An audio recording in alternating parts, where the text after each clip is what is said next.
in to keep the bacteria going. And if half those houses are this summer home, I think it's a waste. Question to ask, that actually the Cape Cod Commission has a hearing on it. Well, no, they have a hearing on the marketplace tomorrow. Yeah. And another thing, I'm worried about the medicine going. What? Medicine. You know, I take pills when I go to the Not bathroom. everything was metabolized, so it Yeah. goes out. That goes into the pond. So little kids are going in the pond. You know, they drink, you know, the water goes in their mouth. Are they getting medicine in their body that they shouldn't? They laugh at me when I ask that question, but you see out in near Tuckett, they found out a lot of cocaine in this. In the It's pond. time, Madam Chair. Really? From the people going to back, you know, it's like, And we're on the Swim air. fast. we have some questions we can ask about this. Good evening. So I think we're already taping. So I'm going to ask everybody, there's agendas on the front table. There's also a report from the Community Preservation Committee from last night's public hearing, so you can pick those up.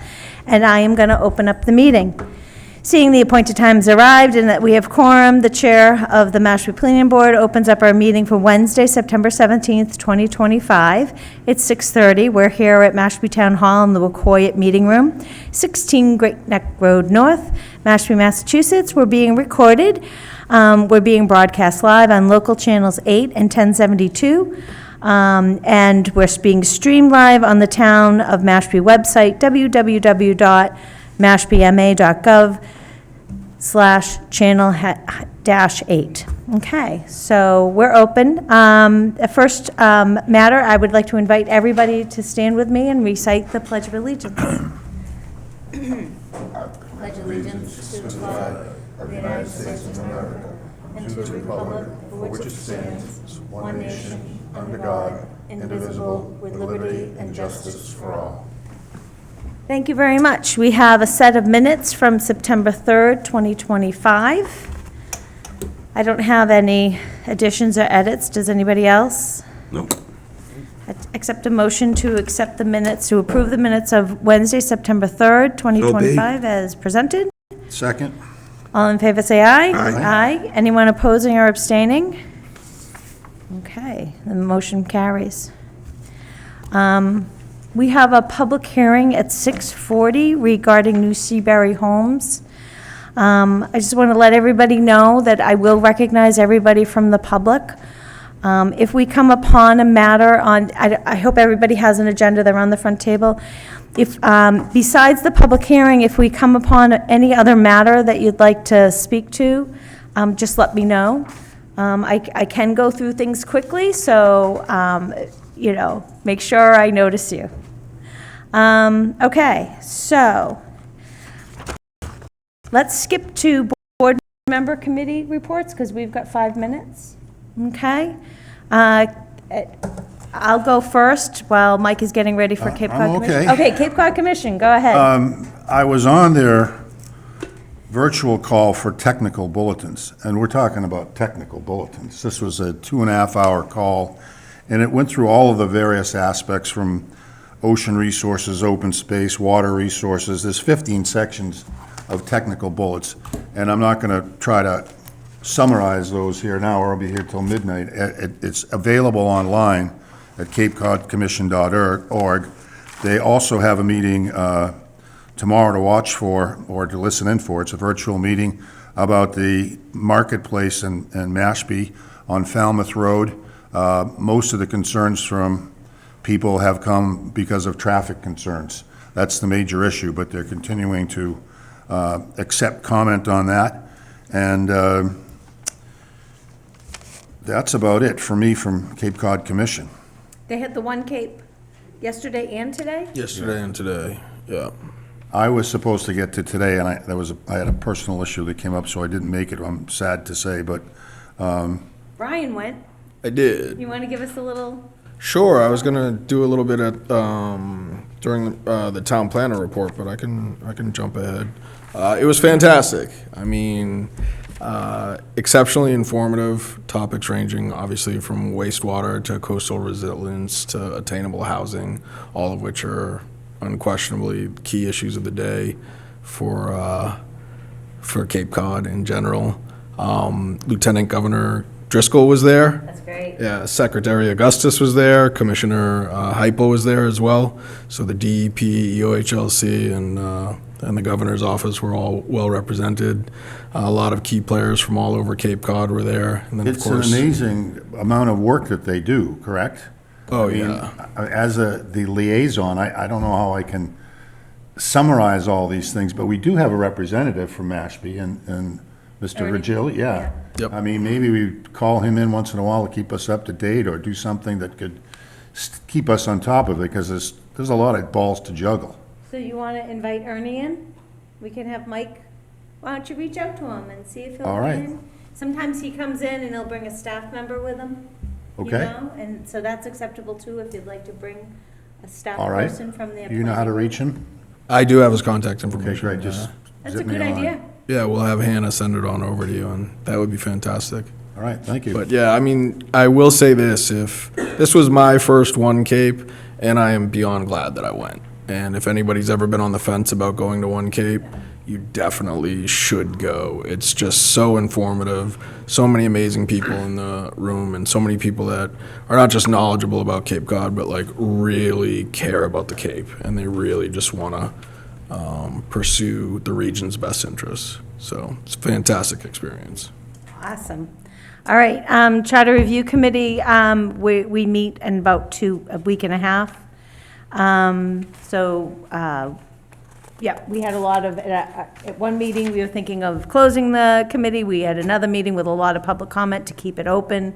So we're going to continue that work. Community Preservation Committee, on your desk, you should have found something colorful. This was our report from, we had a public meeting, annual public hearing yesterday. And here was our report. It's lots of photos. Kudos to Lynn Barbie, who's in the audience, who went around and got a lot of the photos. And it just gives you a synopsis of all the things that the Community Preservation Committee does in town. And this is just 2 fiscal years' worth of stuff, so it's a great program. Design review, Karen's not here. Plan review, We didn't have a meeting. environmental oversight. Yes, we met on the 11th, and we are continuing to update the strategic plan for the committee. The main point of discussion was the upcoming, well, it's now current, Papaneset Approach Channel dredging. And so the dredging equipment was scheduled to be put on site in the Papaneset Bay, well, really on the sound side, on the that Saturday. But the Conservation Commission actually has a time of year restriction on that area for migratory terns. Yeah. So luckily we have, folks out there who are privy to that. Yeah. And made the town aware. So that was good. So That was a good what's call. next? Well, business as usual. They'll just, they just delayed putting the equipment out in the sound. And they'll start dredging the approach channel, which is out in the sound going into the bay. And two different dredging activities will be going on, if I'm not mistaken, during this time. Went down in my neighborhood, I think. Oh, yeah. No, Historic District Commission. no meeting, Okay. no scheduled meeting either. All right. Thank you very much. Okay, so it's 6:40, so I'm going to open up the 6:40 public hearing. The applicant is New Seabury Homes LLC. The location is 7.03 acres situated off the western sideline of Great Oak Road between Red Brook Road and Sips Road.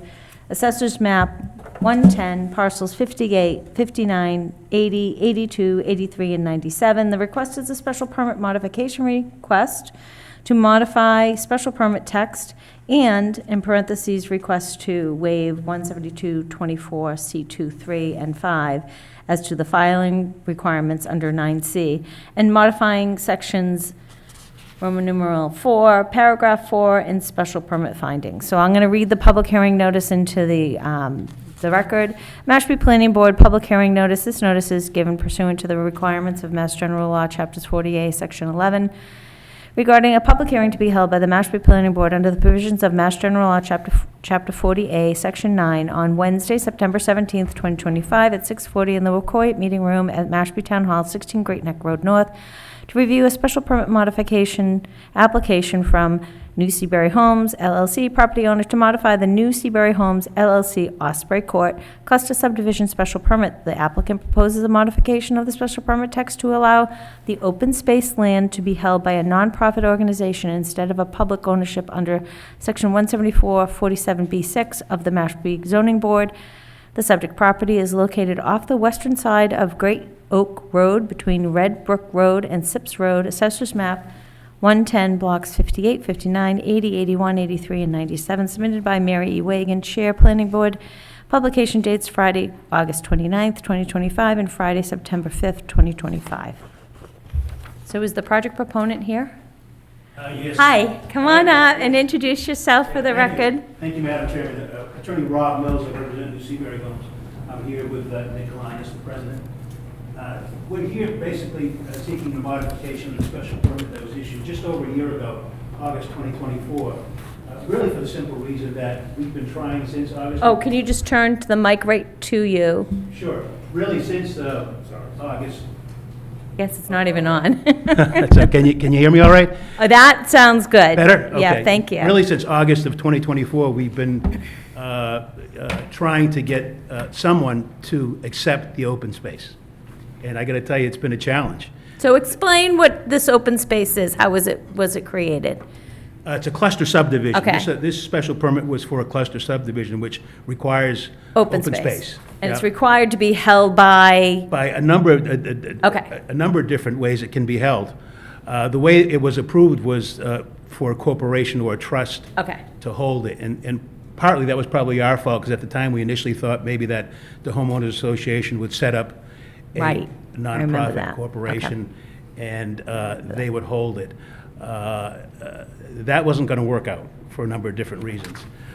We did approach Mashpee Conservation Commission, which we thought was going to be a no-brainer, but at least as we sit here today and over the past 12 or 13 months, they are not interested in Okay. accepting. So it's kind of strange that you can't find anybody to accept open space. I found it strange anyways. So Do they have a reason? I don't think they wanted to, it has to be monitored. And I think there was And just cared one more for. thing perhaps on their plate that they would have to do without staff, without the sufficient staff to do those kinds of things. So that's my understanding is why they didn't want to accept it. How much monitoring it needs, I don't know. But that was their primary reason at that time. We then approached a Native Land Conservancy, which owns a lot of property in Mashpee and a lot of property throughout southeastern Massachusetts. And they're a preservation trust. What they do is they take title to the trust, to the property, and they just preserve it. They eliminate invasive species, they clean it up, and they just hold on to it and preserve it. Negotiations went back and forth with them for several months, and we didn't gain any ground up until recently when Mark Robinson got involved, and I think he sent a letter in yes. support of our modification to the board. Mark Robinson is the president of what's called the Compact. The Compact is a conglomeration of 33 land trusts, including Native Land Conservancy. They are sort of, it's an umbrella organization, if you will, for all these various land trusts. They are willing to take fee ownership, meaning ownership outright of all of the open space, and they are a conservation conservation trust, essentially. So any The Native Land Conservancy. Native Land Conservancy, that's Okay. correct. And so they are willing to take title in fee simple, which is full ownership of the property, and they would be stewards of the property. They would maintain it in perpetuity in its present state. And so that's what we're looking to accomplish. The special permit, as it's currently worded, doesn't allow us to do that. There's a couple of provisions. Article 4, Roman numeral 4, paragraph 4, would have to be changed to allow us to do that. And I did notice paragraph, Roman numeral number 5, paragraph 6 also kind of speaks to the same issue, which might need some tweaking as well. But the bottom line is that that's what we're looking for. We're looking to change the entity that would take title or have a restriction on the open space. So if the board doesn't mind, I'm going to go right to Brian Tobin, our Yeah, town planner, right. because he's been studying this, as you can see from the packet that we got. I can tell by the lines on his forehead. So do you And want the to bags under my add to eyes. that a little bit? Well, I think the bottom line is an important thing to keep in mind, big picture. There are some nuances and technicalities that we will need to navigate, but the bottom line in big picture is, in my opinion, a no-brainer, which is just that instead of the homeowners association accepting the land and reserving it and restricting it as open space, they want NLC to do it. That's an easy call. It doesn't materially change the application in any way, shape, or form. There are some other, as Attorney Mills did mention, that does implicate, it actually implicates 3 separate sections of the original special permit. The first is finding number 4, the second is finding number 17.6, and then the third is condition number 6. But it's all to accomplish the same thing, which is to allow for NLC, a nonprofit conservation organization, to accept the land instead of the homeowners association. Now, our code allows for that. That's clear. That's easy. In fact, it's something that could have been written into the original special permit to allow them for either option. Yeah. It just wasn't. So, big picture, I think it's an easy concept to grasp, and I don't see any huge issues there.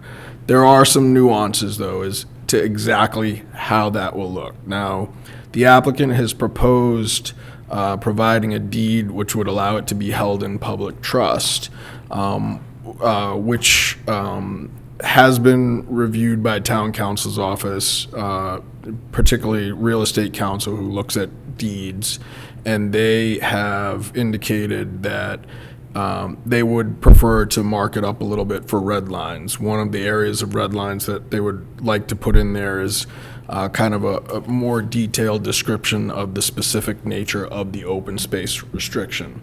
I want to put a pin in that issue and maybe either bring it up at the end after we take public comment, or just circle back to it before I'm done chatting now. But that's something that, our code allows the board to be more specific about the different types of open space and the way it's restricted. So that was one suggestion that they made.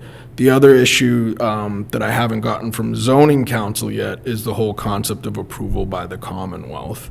So that whatever open space restriction is put on the land that's affiliated with cluster subdivision in our code, does require approval by the Commonwealth. It says that in our code. The code is, the relevant sections of the code are included in your packet, and that's in there. So the question is, how can we do that, and how can we do it in such a way that best works with the applicant and doesn't continue to hold up the project?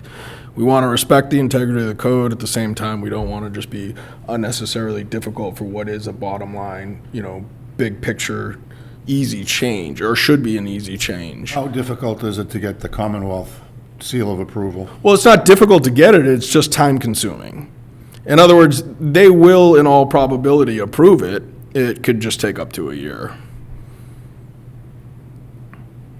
So, Think about how to phase that, how to right. have that activity phased in So with this. one so that suggestion, yeah. The lots can get released. One suggestion that I made to the applicant, and my understanding is they've already initiated it, I don't want to speak too much for the applicant though, is I took a very close look at the wording in the bylaw, and ordinarily this isn't something I would suggest, but for the fact that they've been wrestling with this for 12 months.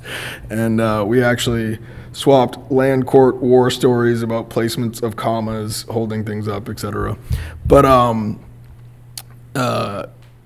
technically the only thing that our code talks about holding back is building permits before the restriction is recorded and approved, right?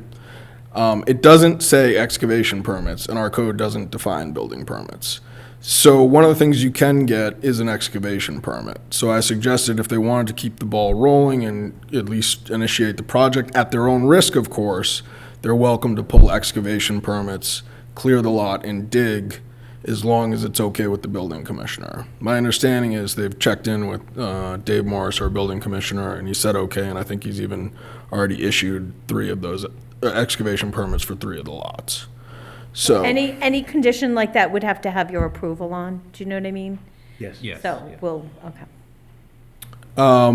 so, I don't want to impose anything, you know what I mean, that you don't agree to. I want to work that timing piece out. I just want to work it out. Yeah, that's fine. I mean, the excavation permits are whatever, that lets us move forward, but that's just a small thing to it, because that won't take us that long. yeah, and it's also, I mean, So it sounds like Brian gave us 3 topics, right? yeah, there's at least 3 topics going on here.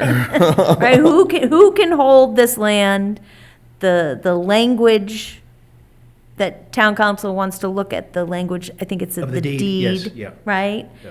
And then the timing of the release of the lots or the building permits with respect to this approval of a conservation restriction by the Commonwealth. Because we can't put a restriction on there, well, the restriction that we want, even though it's a model restriction, we can't put it on there without them approving of it, because we need their signature on it. Okay, does that sound?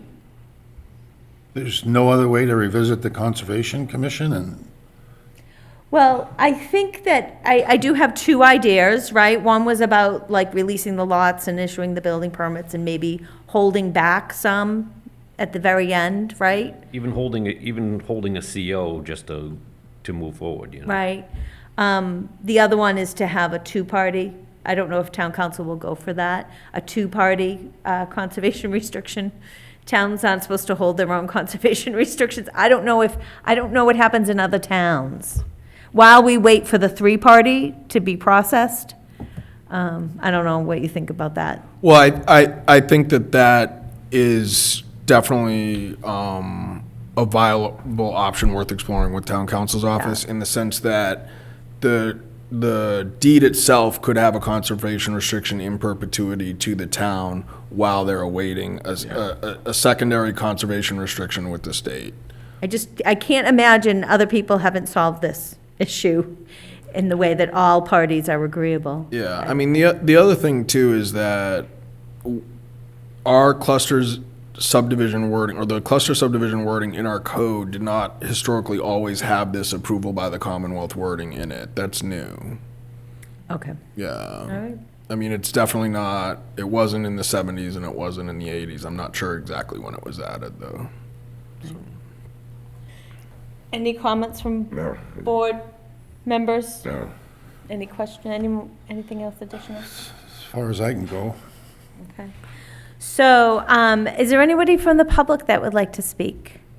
Because you're all here. Okay. So, do you want to be on the podium or would you like to sit down? Like, would you like to, where would you like to use a mic? Oh, I don't care. Do you want to put one of the mics up on the podium and people can just, okay, or the project proponent can vacate the seats? Thank you. Hi. Hi. How are you? 709 Great Neck Road South. I probably missed a lot of the details about this, but number one, I don't understand why is it Aquay Court that's being considered for this? Why not some other parcel that New Seabury owns? So Aquay Court is later on in the agenda. That's a different address. So we're not talking about Aquay Court now? She may have misspoken, Madam Chair. I think she means to say Osprey Court. Osprey, yeah. Osprey, right. Yes, this is Osprey Court. Yep. So why this parcel being considered for So- open space? So I'm going to let Brian answer Sure, because it's privately owned land that the applicant applied for under the cluster subdivision bylaw.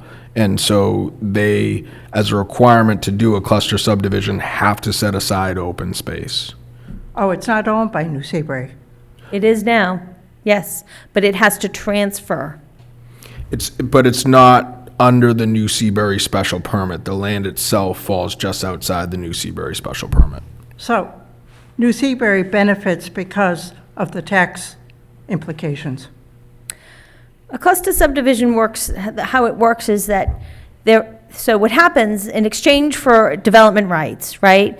They have to cut out lots that are smaller than what we normally allow and cluster them close together and leave the rest of the land as open space, so it saves trees and it cuts their construction costs a little bit. So it's supposed to be kind of a way to preserve open space in town. So we stopped doing big lot zoning for significant parcels of land. If you want to subdivide a significant parcel of land, I think it's almost half of it has to be put aside for open space. 50%. 50%? So why wasn't this done originally? Why is it all of a sudden changing to nonprofit?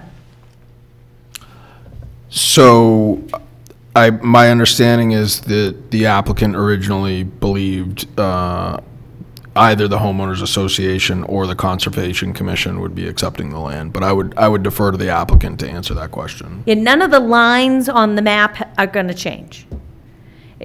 It's just the two entities that we put in the special permit that could hold the conservation restriction and that open space land, those weren't, they didn't end up being viable partners for this development. But Madam Chair, I think I get the issue that she's poking away Okay. at, and the issue is this, is that there may be tax exemptions Right. if it's held by NLC versus if it's held by the homeowners association, the town would benefit from taxation. I don't know the intricacies of it, though. I would need to defer to the assessor's office.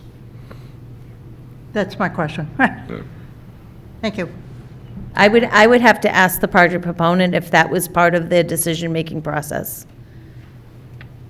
No, Madam Chairman, that was not part of the decision-making process. The decision was made because the nonprofit homeowners association would not be for conservation purposes. It's just a homeowners association. Oh, okay. So it really wouldn't qualify. Okay, so For you're, bylaw, under your bylaw. okay. All right. All right, so anybody else from the public? We see you're all here.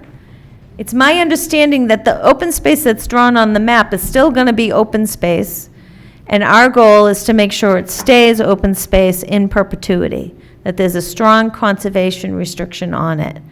We'd like the state to be part of that, but because of the timeline for the state, we're trying to figure out, we need to modify the special permit to allow for a different entity to hold it. And also, we have to then get into this discussion about timeline. So, Madam Chair, I do just want to respectfully correct Attorney Mills on that last point that he made, that actually subsection 6C does allow for the homeowners association to continue to own the land and hold it. There would just need to be a restriction, there would still just need to be a restriction on it, a conservation restriction on it. So, And are there tax implications, Brian? what's that? Are the I don't know the tax implications. I do That's a not know. good question. That is a good question, but I won't be able to answer that tonight. I think we're going to. Because I don't know if. I think we're gonna if- have to I don't- continue the public Here- hearing. here's- We can ask the yeah. assessor. Let me be more specific so that just doesn't sound ambiguous in black and white. I don't know if placing a conservation restriction on land, even if it's not held by a nonprofit, would therefore decrease the assessed value anyway. I also don't know if the homeowners association could also just form itself as a nonprofit and thereby receive whatever the same tax exemptions are. So I don't want to sound as if it's an unintelligent I don't know. I don't know those details, Do you think that's something you could talk to the town assessor about? I could try. Thank you. Yep, so anybody else from the public? Yep. Hi. Here or not? Okay, I'll sit here. Sharon Muller, 693 Great Neck Road South. Why isn't the homeowners association going to take over this? So, Mr. Mills, I think maybe you should take 1 microphone and put it up on the podium. She just asked why the homeowners association is not going to take the, It pulls right out if you need to. Thank you. I think it's on. we didn't expect a crowd. I would have set that up had I known. Well, that was our initial thoughts, quite frankly, was Right. for the homeowners association to accept the open space. But the nonprofit itself, the purpose and function of it wouldn't be for preservation purposes, it would be for the benefit of the homeowners association. So we thought it better to be in an entity that was designed specifically for preservation purposes, preservation of the land. Typically, homeowners associations aren't in the business of preserving land. Okay. And now where you would like it to go? Yep. Have- Native Land Conservancy, they're in the business of preserving land. Okay, and we have a track record on how well they do this? Yes, they own quite a number of parcels in Mashpee, Okay. and all over southeastern Massachusetts. And this also means that it would be cared for whether or not tree trimming or natural or whatever. What I'm driving at, if I bought in this association and there's this parcel of land and my home is there, I want this portion nicely kept. And if it's not part of the homeowners where we each vote on it, and I understand why it cannot be, but then I want to know how it's going to look because I'm part of the development. You're part of Osprey Court or someplace near Well, there? I own the home there. So part of that No homes conservation, built there yet. I know, but when they are You're built- nearby. What is your address again? 693 Great Neck Road South. I'm talking if I were an owner. Oh, if you were, okay, yeah. So the land's going to be primarily maintained in its present condition, with the exception, and there's exceptions in these conservation restrictions where they can eliminate invasive species, like poison ivy and those kinds of growths. Okay. But other than that, it has to be pretty much left in its natural state. Is there any way you can give us they can give us some examples of other pieces of land that they monitor, this native conservancy? Oh, I'm sure.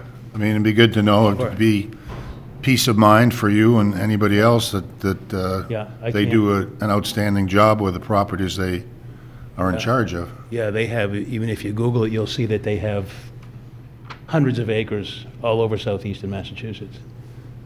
But- I'm sorry? If Okay. you know more, you're welcome, yeah, if you want to address the, yeah, Thank you. sure. Okay.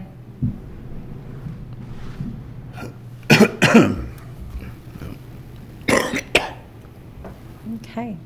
Anybody else? I have a feeling that we're going to continue the public hearing. Yes, but is there any additional public comment? or- Is I there mean, we're any gonna other recommend it additional to the public applicant. comment? So I do There's a have, letter from the Compact of Conservation Trusts. I only have one copy, but I can leave it on the front table, and you guys can look at it if you want.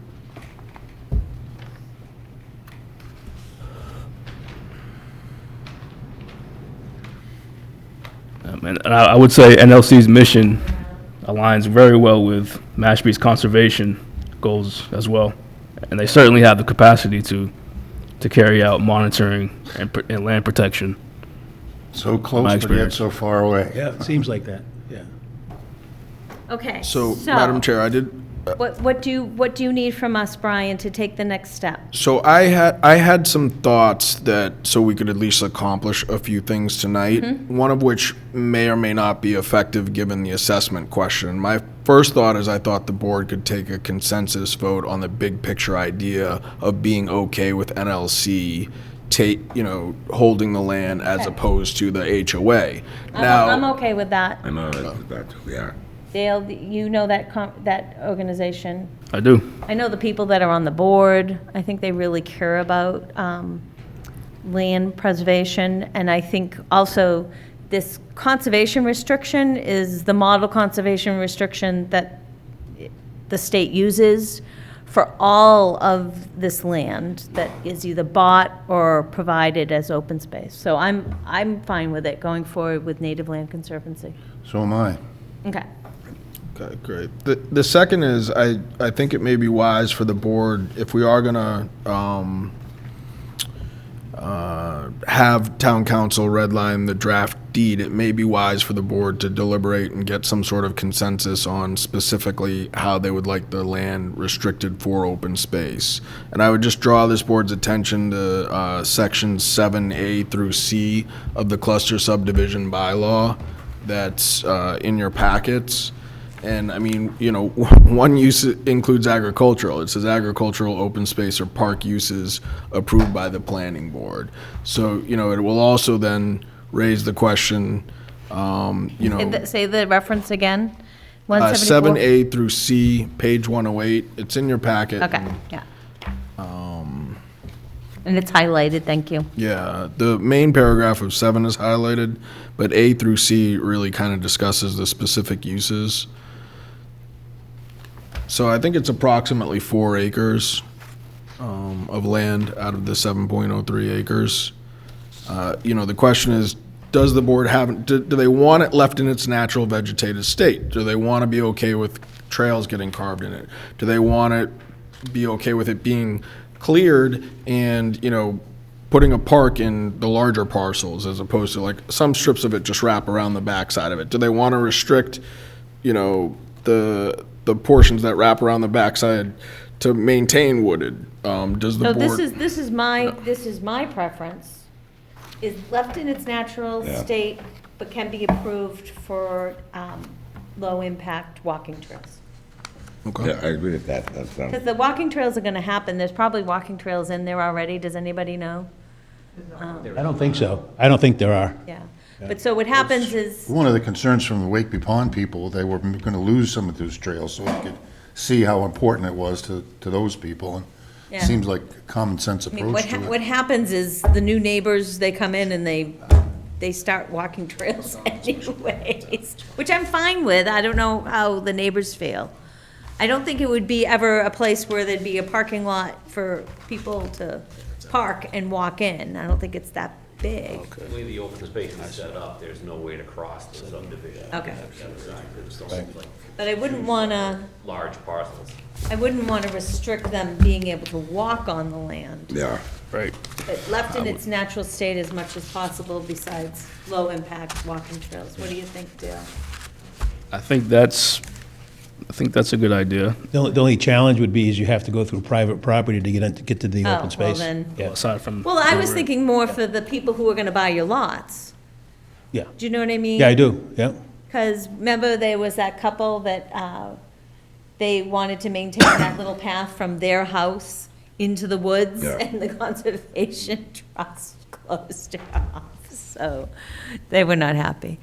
Are the neighbors okay with that level of protection, kept in its natural state, except for low-impact walking trails? We don't want anybody walking through there. No. Okay. So just kept in its natural state? There'd really be no reason for them to. No. Okay. What about the turkeys? What about the turkeys? No turkeys. No turkeys? That's where they Lynn, used come to on up. stay. There's a lot of That's turkeys fine, used to I'm stay fine right with there. leaving it in its natural state? Yeah. Okay. Glad you came tonight.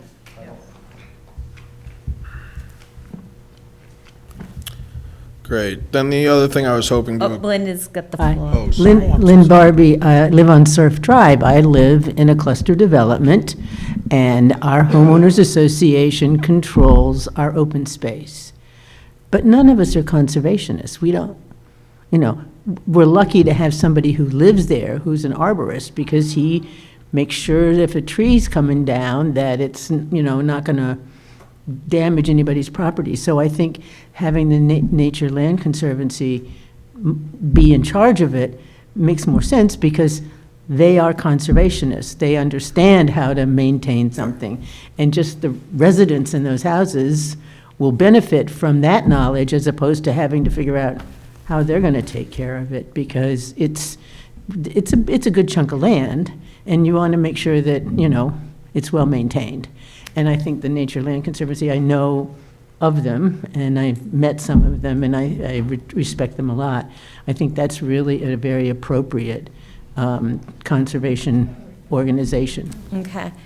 Remember I had all those questions about the stormwater flow, right? That depression where it's going, is that in the open space? Yes, yeah. Okay. So just make sure that they know about that, right? That, They do. Yeah. because I don't want them to come back and say, oh, you can't do that anymore, because that will just mess everything up. Okay. And that's Oh, thank you. Yeah, Thank that's you. another good question for the applicant. Who's going to continue to be responsible for the operation and the maintenance of the stormwater management? HOA. The HOA will be, okay. So we have to make sure that's in some type of legally binding document. And I think that, it's in the draft deed, Brian, isn't it? that building that was gonna yeah. get knocked down? Okay, good. Okay, I have a question. yeah, go ahead, Dale. Is this site a archaeologically sensitive? It's been investigated by PAL, Yeah. and everything came back negative. I think that was part of the subdivision approval, prior to Yeah. the subdivision approval, yeah. Okay. What else, Brian, do you need direction from us So on? the third thing I was hoping to accomplish this evening, again, just so we can feel like we made some forward progress before seeing if the applicant is amenable to a continuance, is doing a consensus vote on the requested waivers. Now, I went over the waivers that they requested, and candidly, I just don't even think that those provisions are applicable. I don't even think a waiver request is applicable, because I don't think waivers are necessary in this particular scenario. There were some supplemental materials that ordinarily, if it were an original special permit, or potentially if it were a modification to a special permit that would implicate these supplemental materials, like let's say, for example, one of them is the site plan, and you were making a change to where the septic system is, well, then obviously we would want you to submit a revised site plan. But none of the things in the sections that the applicant is requesting a waiver on are applicable to the changing of the wording of a special permit when that wording is uniquely tailored to just the ownership entity of open space land. So my reading of the code in this particular case is that waivers aren't even necessary because it's just flat out not applicable. But I did want to defer to the past experience of the board in the event that sometime in the past, a modification was like this was made, and they did require all of the application materials to be submitted. To me, it flies against common sense, but I just wanted to, I I don't wanted think to we've defer ever to the seen board. anything like this, have we? Yeah, okay, so what I would say is, I'm amenable to any waivers that are necessary to get this piece done. So Madam, may I address that? So, in an application for a special permit, there's a number of different things that have to be filed with the application. Your bylaws are silent as to what needs to accompany an application for modification of a special permit. I agree with Brian. I don't think a lot of the things were required to be filed because they're not relevant, but the bylaws are silent as to what needs to be filed with the application for a modification of a special permit. So rather than leave that question in the air, if you feel that they need to be waived, I want them waived, but if they're not relevant, then that's fine as well. okay, so our town planner is saying there's no need for it. I'm sure if during the time period between now and our next meeting, something comes up, Well, yeah, and we'll I. just address it. But if we yeah. don't have to waive something, I'd rather not. Yeah, and I think it's just important to point out for the minutes, and, if anybody's looking back over this in the future, Okay. is that, they already submitted all of the materials that are asked for under our bylaw in the initial application. The only thing that they're asking for a change on is the legal structure and legal ownership of who's holding the open space. They're not changing anything else in the application. And it wasn't like It would the be a application was 20 completely years different ago. story We still if have they it. were Okay. changing something else in the original application, the site plan, anything, right? But that's not what's happening here. It's really just who's going to hold the open space land. Right. So, I mean, typically, we don't see people coming back so quickly, you know what I mean? It just is a unique situation, so, okay. All right, anything else, Brian? No, I would just recommend we ask if the applicant's amenable to a continuance, you know? Is that good? Yeah, I mean, if you need the time, or it sounds like the board needs the additional time to, Right, we want to get you some draft documents to look at. okay, Right? Okay. Is it okay with the board that the town planner, the applicant, and town council work together on this? Sorry, with me. Yeah. Okay, great. Good. And how much time do you think we need, Brian? Well, I mean, I think we can shoot for the next meeting. That's right, because we're not meeting the first Wednesday in October, so it'd be the second Wednesday, which I think is October 15th, 17th. 17th, Oh, no, sorry. maybe it is the 15th. You're right. I think it is the 15th. Today's the 17th. I'm looking on my phone for the calendar. Not really having a lot of luck. Yeah, I'm And pretty sure. do you know if we have it, what do we have on that meeting agenda? I mean, we have a few things, but I don't think this would overburden Nothing it. timed. I don't think this would overburden it. Okay, so accept a motion to continue this public hearing to October 15th at 6:40. So be. Second. All in favor, Job, say aye. Dale. You beat Dennis to it. I'm all set, I'm good. All in favor, say aye. Aye. Aye. Okay, so thank you, everybody, for coming. There's a lot of information in the meeting packet. For the release. So, including that letter from the Cape Cod Compact of Land Trusts.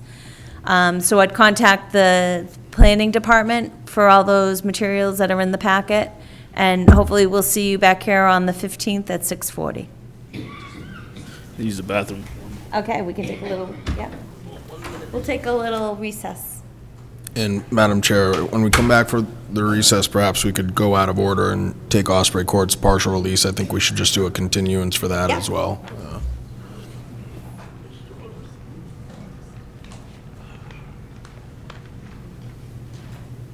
Hi, you can keep that, I have an extra copy. Thank you.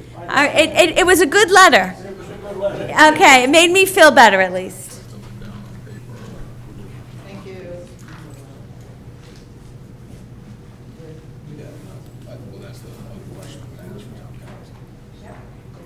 Bye-bye, thank you for coming. You know, it occurs to me, the Conservation Commission doesn't want to have Yeah. responsibility, but we just decided it's going to stay in its natural state. There really isn't anything to be Bye. maintained. Brian, we'll be talking to you tomorrow about assessor law. Yeah, I don't know, I didn't think to get comment from them ahead of time, but I think we got a plan. I think we have a plan.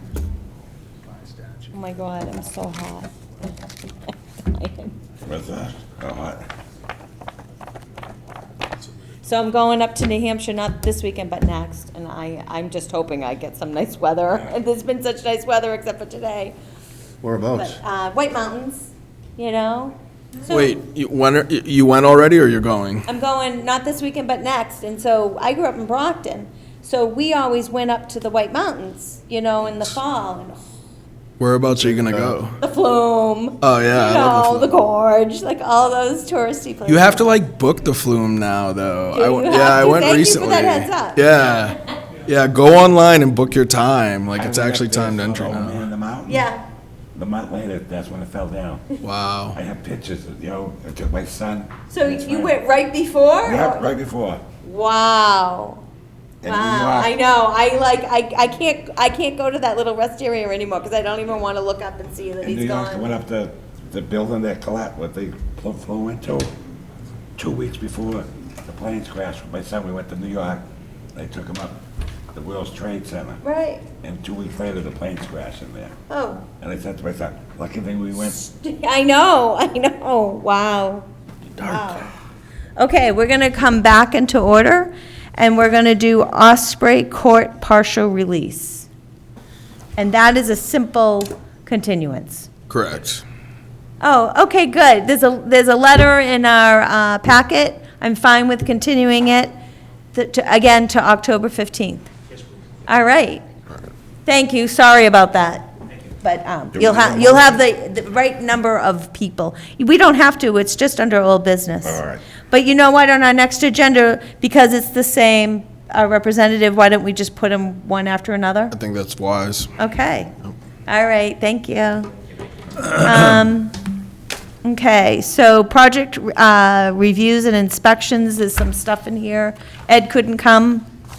Yeah, I wasn't aware that he had submitted anything. I did call Ed. I did not hear back from him. I called him today. But, I was at One Cape, so if materials were submitted, Hannah probably put them in there. It does look like, Voices? yeah, he's got a memo on Country Club Estates with some photos. And that's all I'm seeing. So I saw some invoices, but yeah, there's some invoices we can vote on, but I think that may be a separate line item, yeah. But yeah, no, thank you for mentioning that. We should vote on his Here it is, invoices. okay.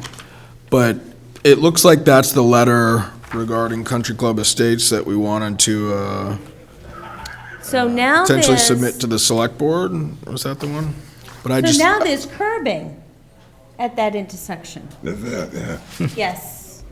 So I drove by, now there's curbing, so now I don't feel as though you're gonna smash into that rectangular raised Yeah. hardscape.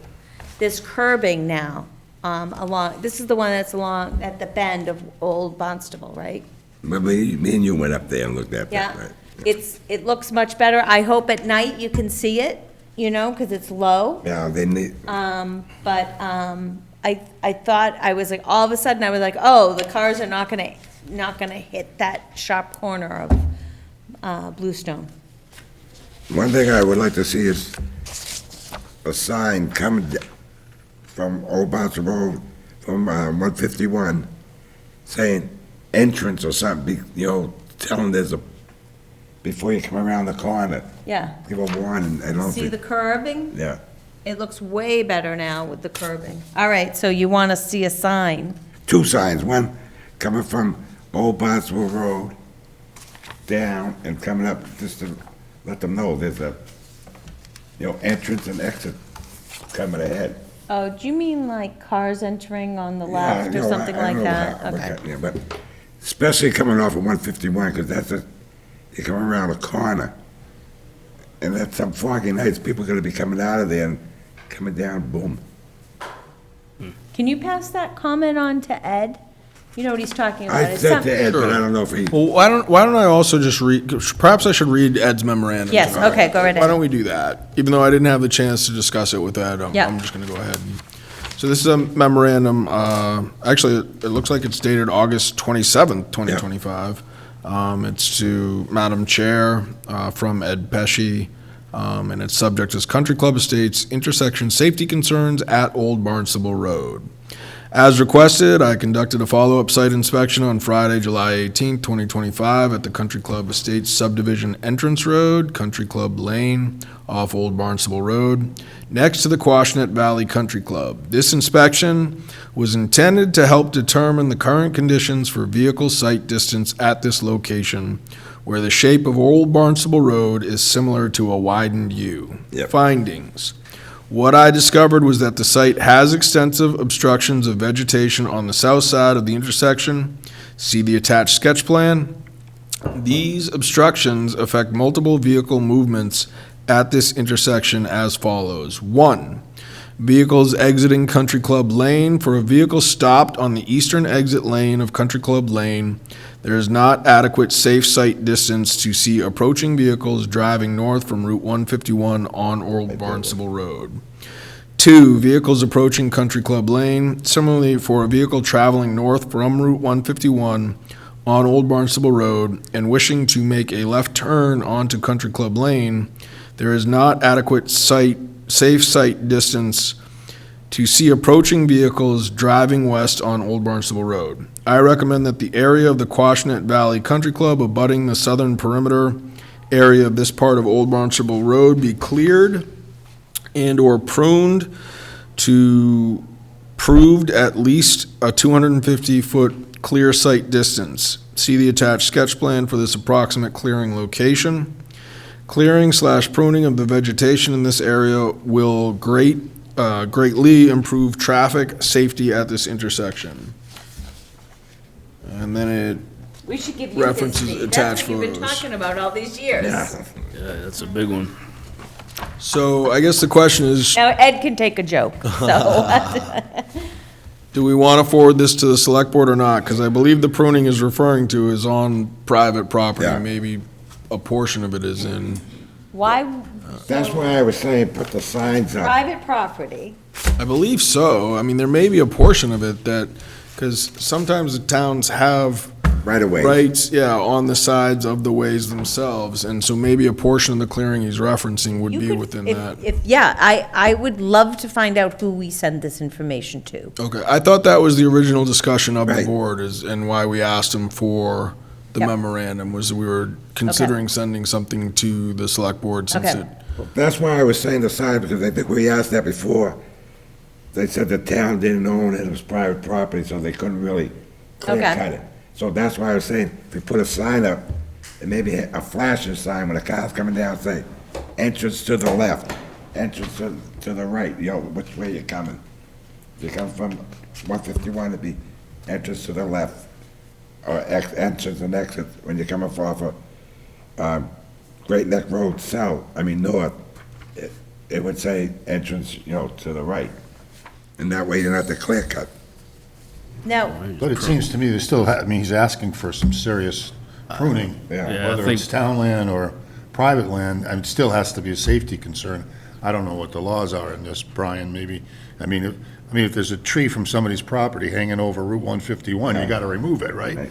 I don't know how restrictive those abilities of the town to do it, but listen, I makes know with sense. private property owners, if a limb's going over your property, and You can cut again, 'em. as a disclaimer for anybody listening, this is not legal advice and you should consult your own attorney. But you typically are allowed to trim off the limbs if they're hanging over. I don't know how it works with roadways, and then you get into the whole issue of state versus town-owned roads, so. Well, I like what Mike said, it's a safety question, yep, more than, definitely who is. owns the property. yes, I think we should forward this I think to the Board of thing- Selectmen yeah. or to whoever has this is under their jurisdiction. Sure. Do you know what I mean? Well, it Okay. may involve looping in DPW if it is on a portion of the town right away. I believe the reason though, and this was several planning board meetings ago, and I did not realize that this memorandum had made its way into its packet, otherwise I would have gone back over things. But I think part of the issue is that some of these trees are on private property. So there's really only so much like the town has in its authority to do, and it may require a request of the landowner if they're amenable to troubleshooting the issue with the town. Because I don't think it's just about trimming branches. I think they're also talking about actually clearing trees. Yes. Well,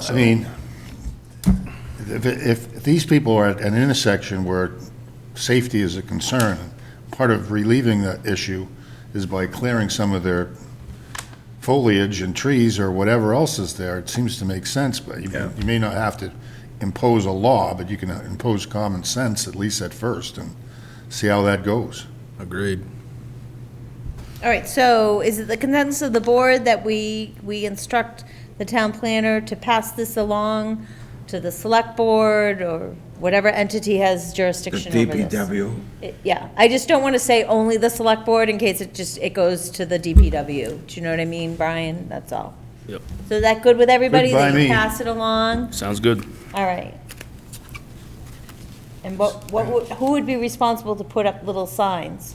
Would that be DPW? yeah, that'd be the DPW. So if That's you a- could pass on to DPW, Maybe s- Dennis's idea about, upcoming intersection, cars entering on the left, cars entering on the right. It's very, Yeah, but I thought those entering and exit signs, I thought the developer had agreed to do something to that effect I already. thought he's, because when I asked that, we Yeah. were at that That's meeting, Masters, right? Yeah. Yeah. I thought he said- We had a meeting with him, and, because I said that would be cheaper than cutting all the trees down. yeah, again, this was several months ago, but we had a meeting with him, and he was amenable to putting up right turn, left turn signs and, effectively an entrance and an exit sign. And we even had spot locations. But that was a separate issue from the clear cutting and the line of sight. So I am a little surprised the memo doesn't have both of those issues in there. But and it may be because where we landed with things is that the developer said he would take care of that. Because he's still building way in the back there. Oh, yeah.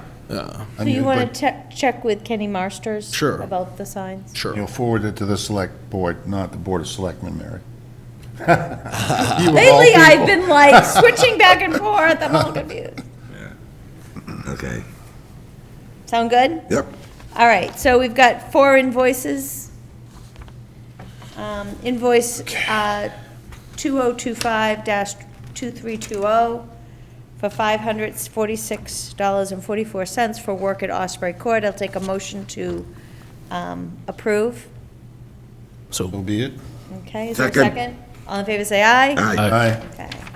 Invoice number 2025-2321 for $5,249.70 for Island Pickleball inspections, et cetera. I'd accept a motion to approve. So be. Second? Second. All in favor? Aye. Aye. Invoice number 2025-2322 for $2,702.66 for work at Country Club Estates, construction inspection services. Take a motion to accept, to pay, So to be. approve and pay. Second. All in favor, say aye. Aye. Aye. And invoice number 2025-2323 for $925.30 for work at 474 Main Street and at 31 Ashumet Road, construction inspection services. I take a motion to approve and pay. So be. Second. All in favor, say aye. Aye. On that one, I'm going to abstain. Okay.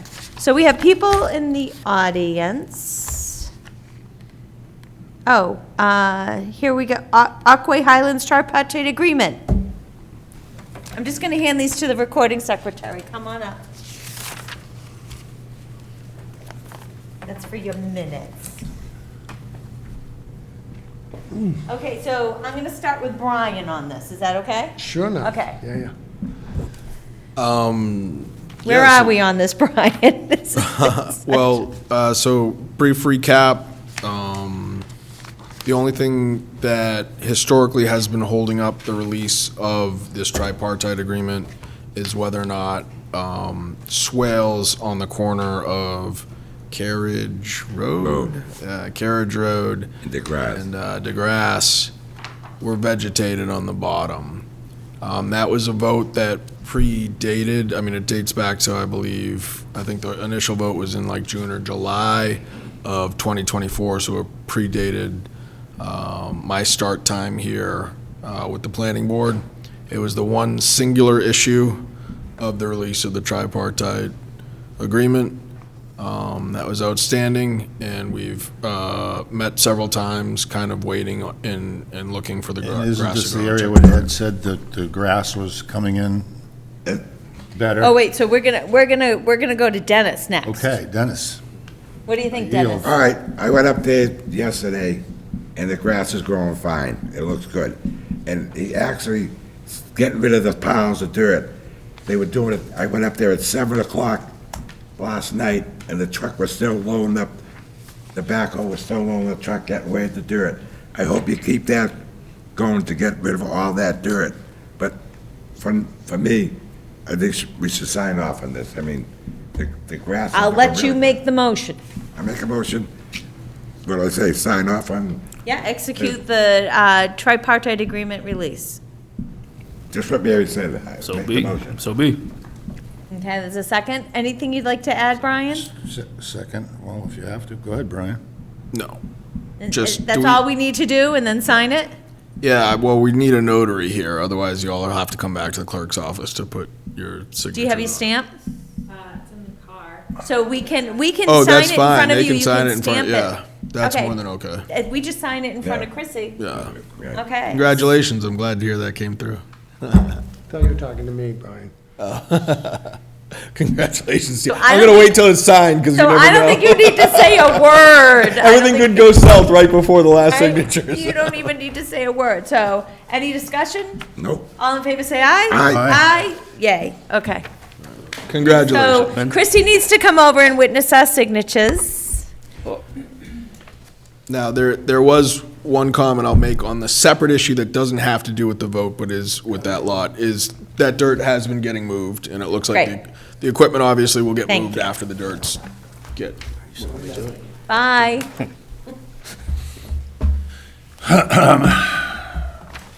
Thank you for getting that.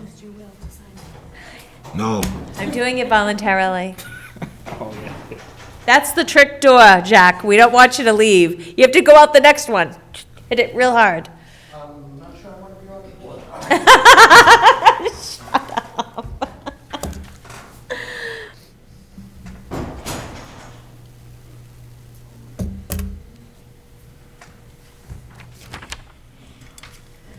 Good job, Dennis, because I did go by there. Yeah. And there's grass Yeah. now. Okay.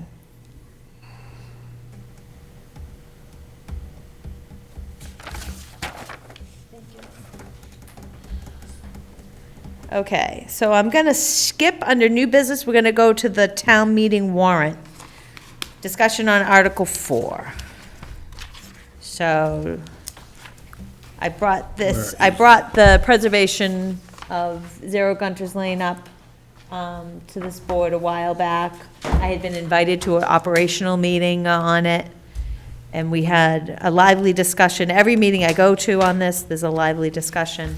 So Mike wanted to discuss it some more, and I thought the way to kind of bring it back to us was via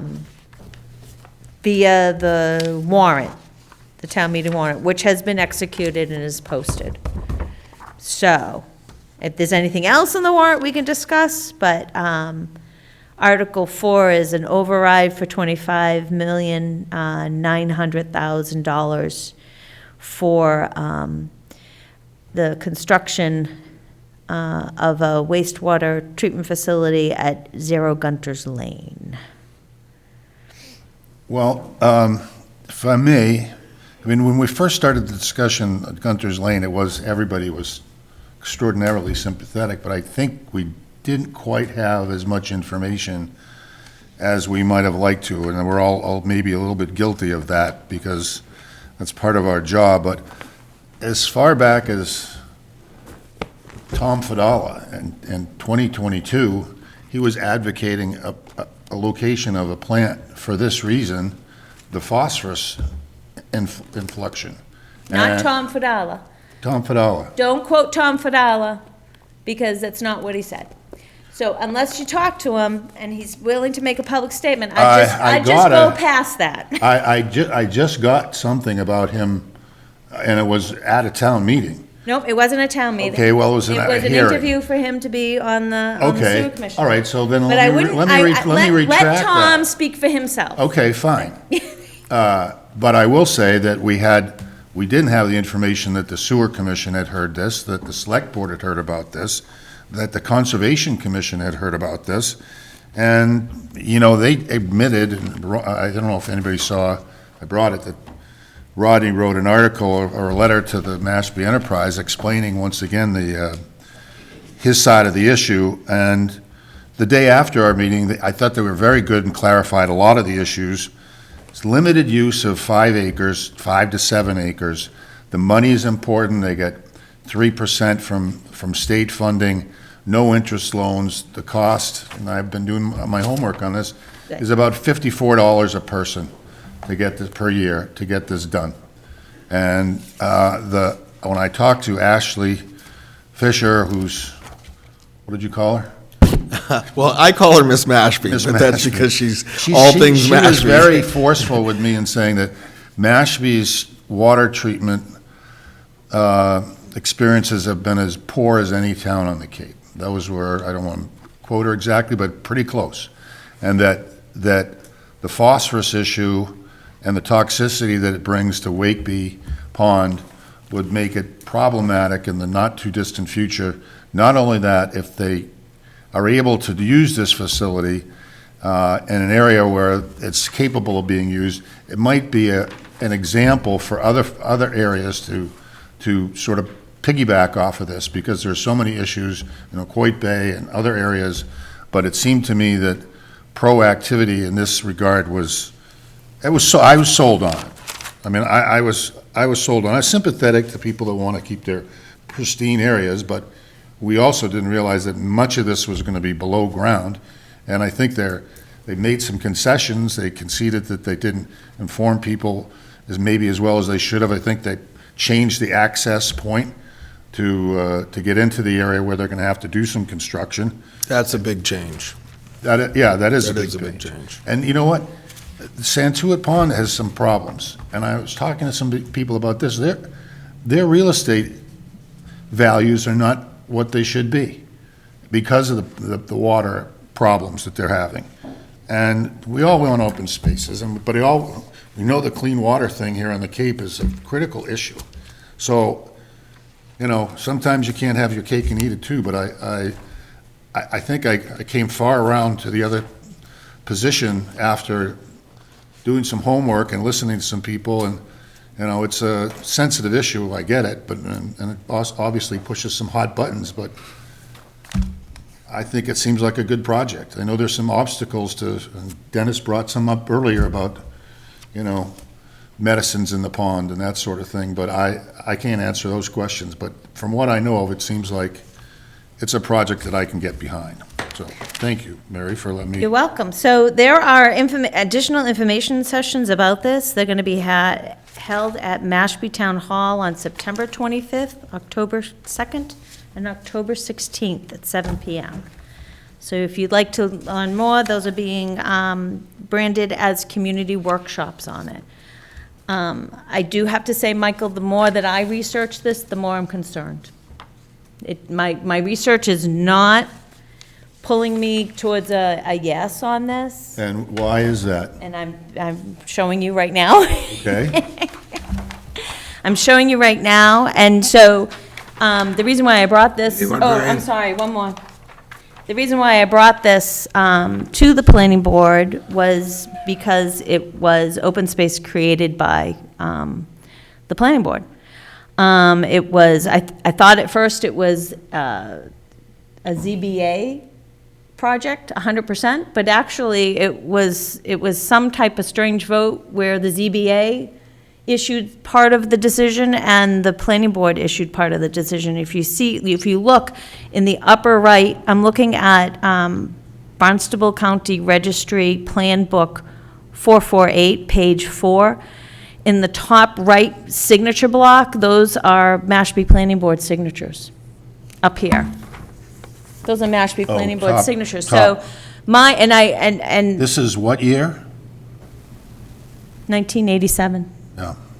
So this is kind of like a typical subdivision that a planning board would, approve. So in all my years sitting on a special permit granting authority, I've never known a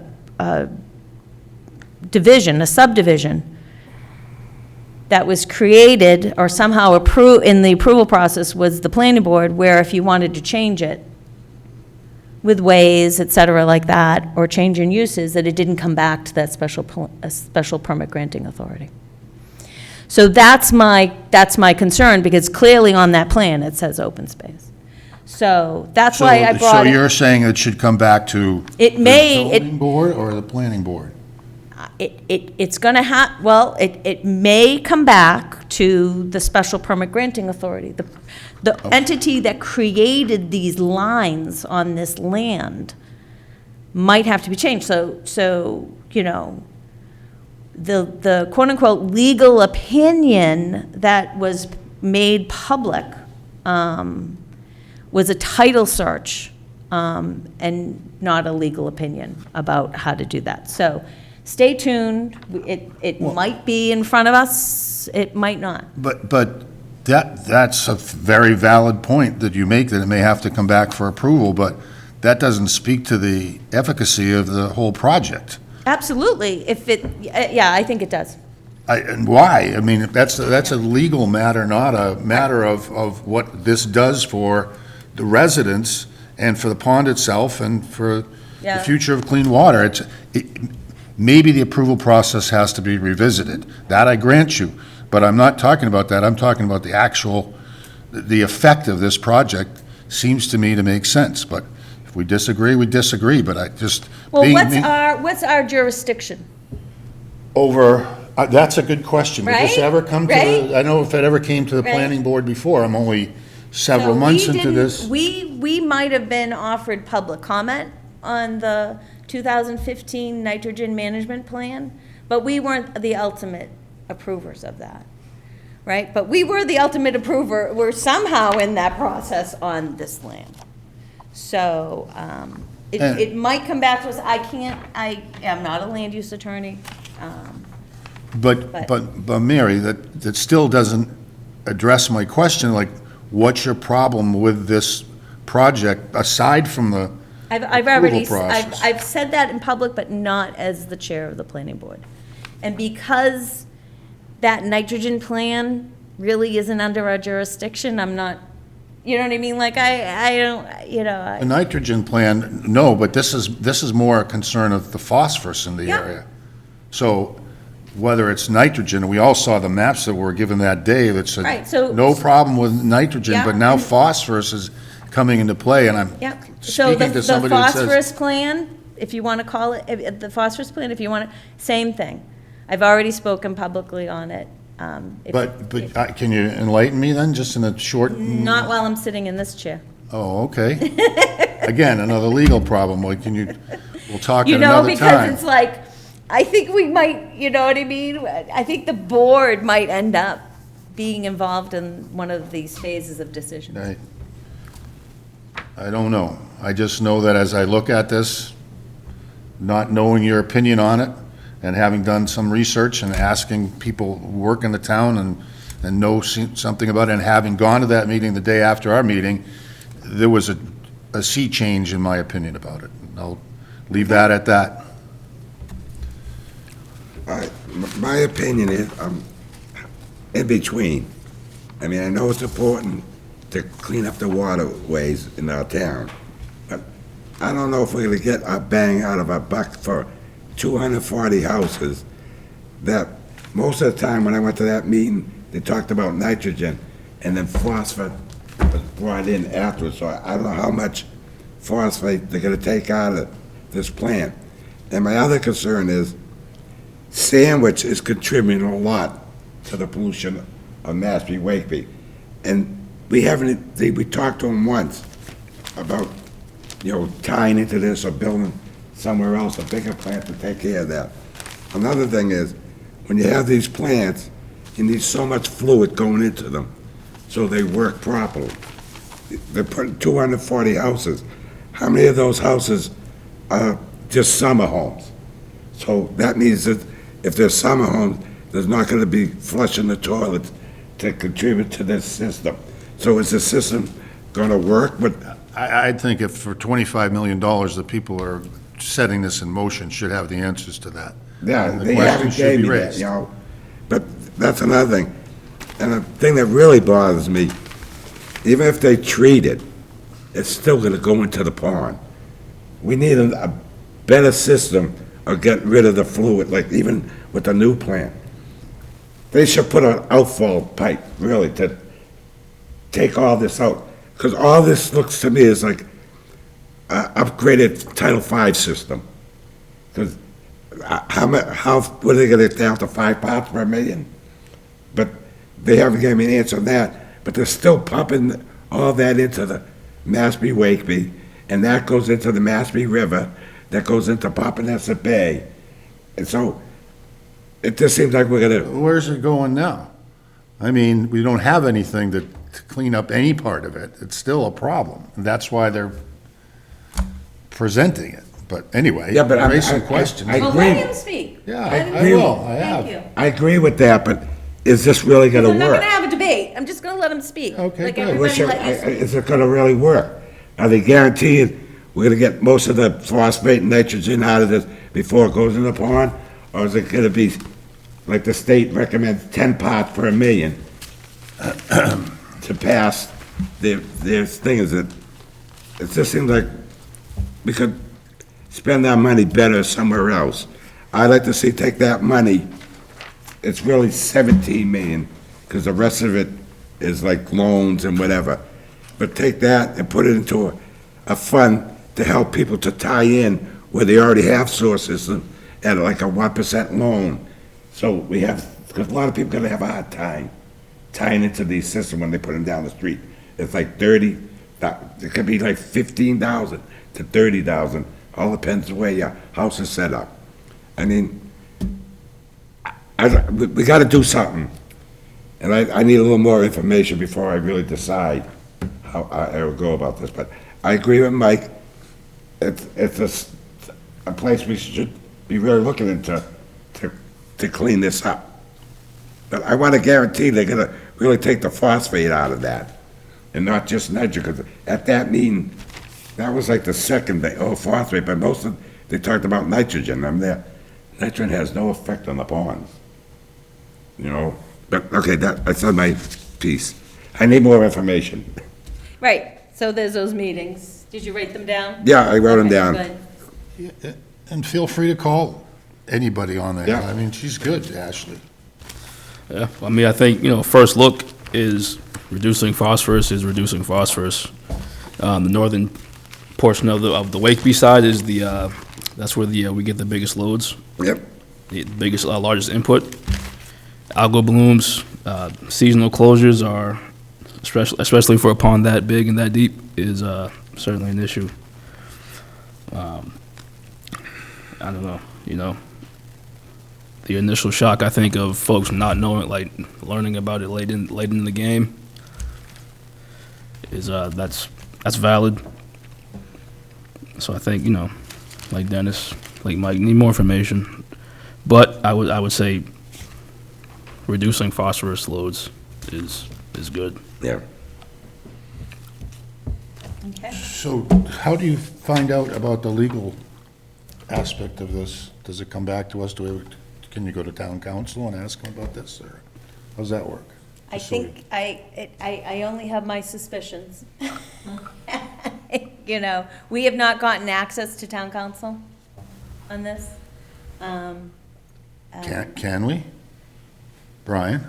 We ask them about this? Or, I mean, this would be like whether this was signed off by the zoning board, and at some point Mary thinks the planning board or whatever body. Well, I do know the history of this. That I can tell the board now, which is that this is like what we were just looking at now with Osprey Court. This was a cluster subdivision. Right. So cluster subdivisions in most situations and in most towns, and historically also in Mashpee is not an exception, involve two components, right? The first is a subdivision plan, and the second is a special permit from the special permit granting authority. Now, the special permit granting authority, generally speaking, is usually either the zoning board of appeals or the planning board, right? So this special permits all fall under MGL Chapter 40A, Section 9. And they don't specify in there ZBA or planning board. They use the phrase special permit granting authority. Because even some towns are so small, the select board is the special permit granting authority, right? They don't have, a separate ZBA. And in some towns even, the select board does a lot of the building commissioner's work. But not to go down too much of a rabbit trail, historically in Mashpee, when the cluster subdivision provisions of the bylaw were created, the special permit was originally a ZBA special permit. That changed in the mid to the late 80s to become a planning board special permit, which makes a lot of sense because if the planning board's going to look at the subdivision, which makes a lot of sense because shopping for the applicant for them to also get the special permit from the planning board as well. So this is the subdivision plan, that is planning board, and the special permit is ZBA because at that time, I believe. We believe, Yeah. because the minutes that the planning board made this decision, missing. All the other minutes are around. That night, That's there are insane. no minutes. Yeah. And this is dated, And I cannot, the town clerk has not been able to find the decision or the original appeal to the decision. So there's a lot of paperwork missing on this. well, it's 40 years ago, right? Yeah. So, a lot of town, I don't know, I don't know if there's a box upstairs with all of this stuff.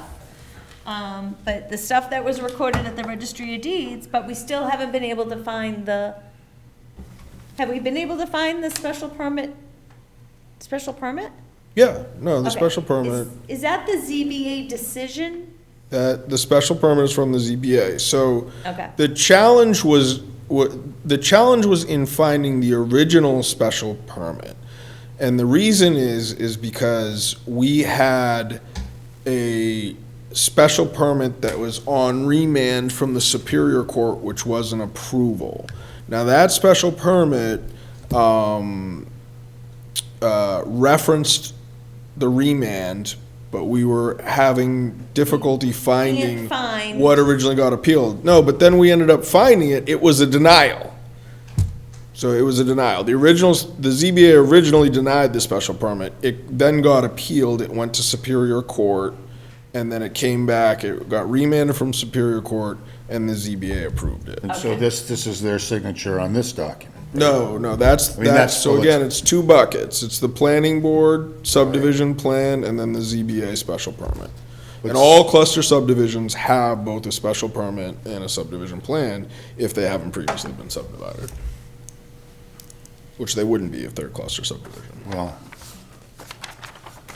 So, I tell you.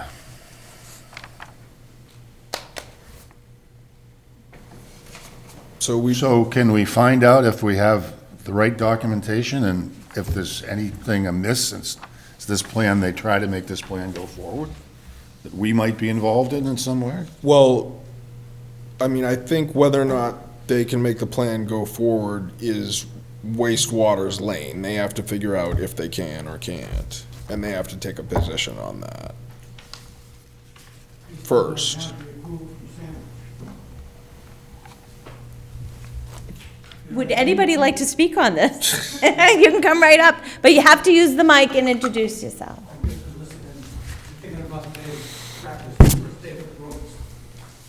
Hi. Rich Reed, 23, Gunter's Lane. I don't even know what I was saying. Sandwich hasn't approved that plan. As of last week, on Thursday, You mean the proposed The proposed plan that plan. they released to the going public? down to John Hewer. You know the road, Mike? How it is? John Hewer's right on the town Yeah, line. yeah. To it. If you go down the end, you'll come to the end of Peter's Path, Yep. and then that's where they were planning on going in. After they moved it from going down my street, and then Right, the end that's of the right. cul-de-sac. Aren't you happy about that, though, right? I'll be happy, well, if this project goes through and it goes the way it is, I'd be happier, that's for sure. I'd be happy if it wasn't there, because of that space. Space is absolutely beautiful, and it's gonna get destroyed. Have you walked it? It's I have not absolutely, walked it, but I You will. can see houses through the trees. Yeah. This is not a very extremely wide piece of land. you know, they, So, like I said, they haven't Yeah. approved it yet. Richard will then- bring you through the woods. Is Sandwich required to approve this plan? I don't think believe so. so. So. So they're going down in that proposed, If they come through Sandwich, Right, they'd have to get That's- approval for that's that. what Yeah, it- yeah, that's- they yeah. have to get approval through Sandwich. I don't Absolutely. know. I don't Yeah, know I if they- misunderstood. So I thought you meant for they- the project, not the They've got a few access. design proposals, and we saw a few of them last week, but there was also 2 or 3 missing from that presentation that were in that package that weren't shown. The other one is the changing of the direction of the sand beds. There's some yellow highlighting in certain areas. I don't know what that highlighting means. If they have to change something, there's one where the highlighting is coming up off of the cul-de-sac on Gunter's Lane. It's highlighted, it's circled. I don't know if that's a proposed area, they're gonna go up that way if the Sandwich Way doesn't work. So, don't know. so your concern is about the pristine nature of the property? That's one of my concerns. I've But been there what since about the- '94. What about the improvement to the water in the pond? I'm going to tell you, Gunter's Lane does not contribute that amount of product coming out of the phosphate and the nitrates into that pond. 4%, 2% will get eaten. 3.5. 2% will get eaten up by the ground. It won't go Half anywhere. of that gets eaten up when it goes into the pond anyways. It's still, phosphorus is still an issue whether you're contributing or not, And right? that's why they're using alum. That's why they're using alum. That's what they're using the alum It's for. a long story. And I understand, It's a I long understand, story. and I said on the first meeting and the second meeting, definitely want clean water. And you know what? If I'd rather have a sewer than a septic system, to be honest with you. I really would. But it's going to take quite a while to get this whole thing cleaned up, that's for sure. It's my understanding You it's going should to go speak. out with Richard to walk it, I would. because I'd be happy it to. is not that wide, like on paper, it looks wide. Yeah. But when you're in the woods. But it there's is only a few 26 paths that acres. you can't see the rooftops around you. Yeah. So if those trees are gone, it's a That's the other huge thing that I have, that I bring up next week, is on that design, they have the little squiggly green lines, which I presume is like shrubbery that they're gonna put Yeah. around the facility. Yeah.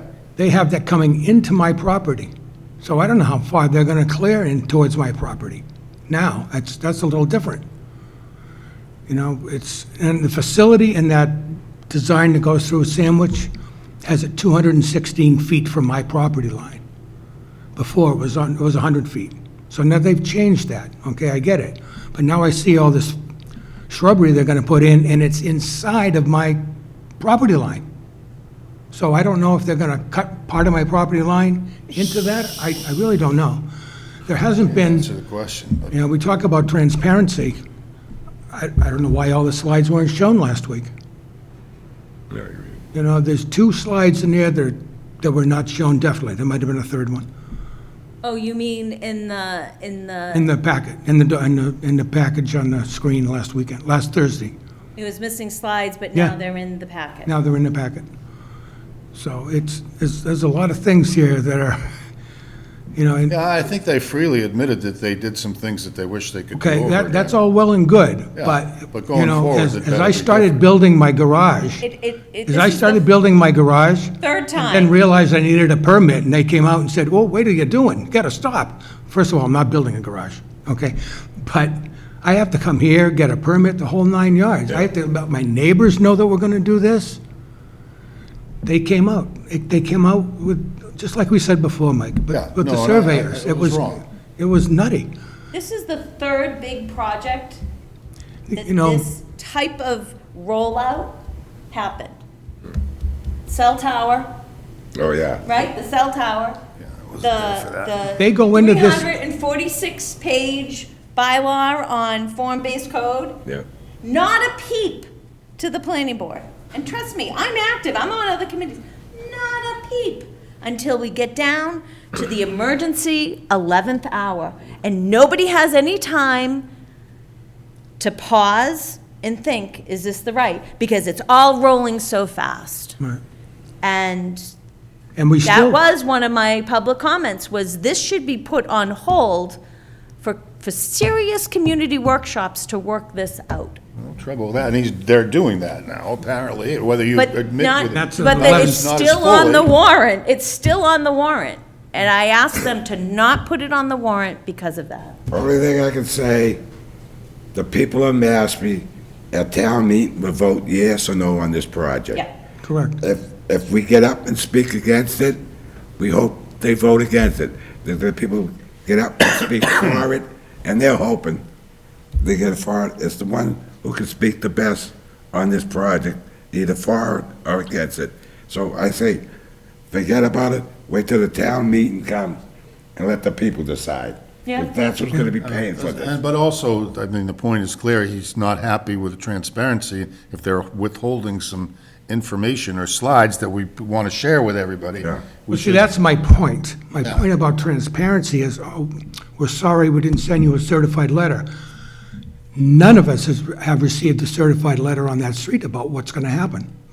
Still hasn't come. I think it's not fully But- guaranteed. And they were running You know, around and saying they're- 4% when it really was 3.5. Yeah, and It let's was be rounded up. transparent. It's like, what the heck? The selectmen just not already showing agreed to put everything. it on the town meeting. Yeah. So if, It's no there. matter what information we get now, it's already on Yeah. to go into the town meeting.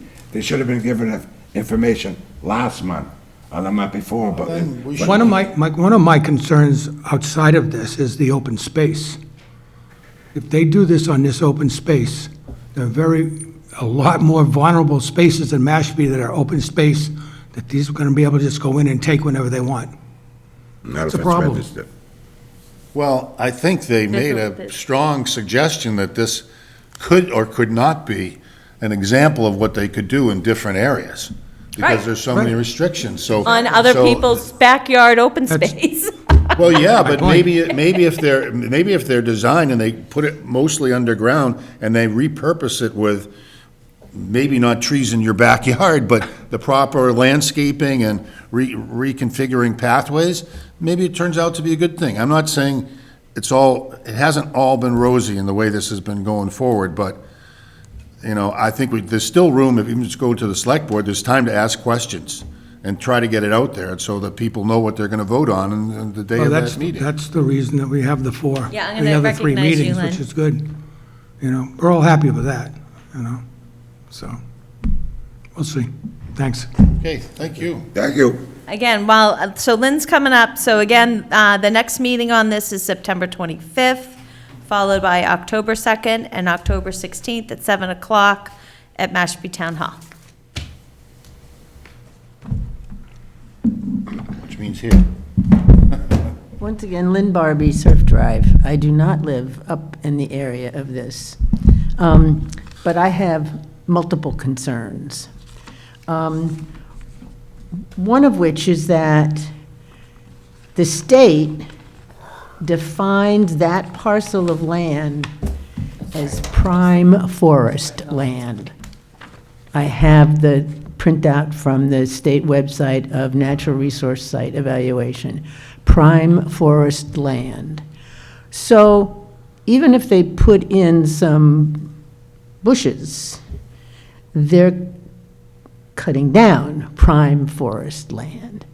And I think that we have to recognize the value of this land that's got trails in it and people have walked through it. I have not, because I have a disability I can barely walk on flat land, much less in the woods. But so, there are people who don't swim in the pond, but there are people who walk in the forest. And I think to say, oh, we can give up for one for the other, I think is really not fair. I swim in the pond, and I care about clean water. And I know that we've approved substantial funds for an alum treatment for the pond, because that's what's going to really deal with the phosphorus. And I think, you know, maybe in a perfect world with unlimited funds, we would do this.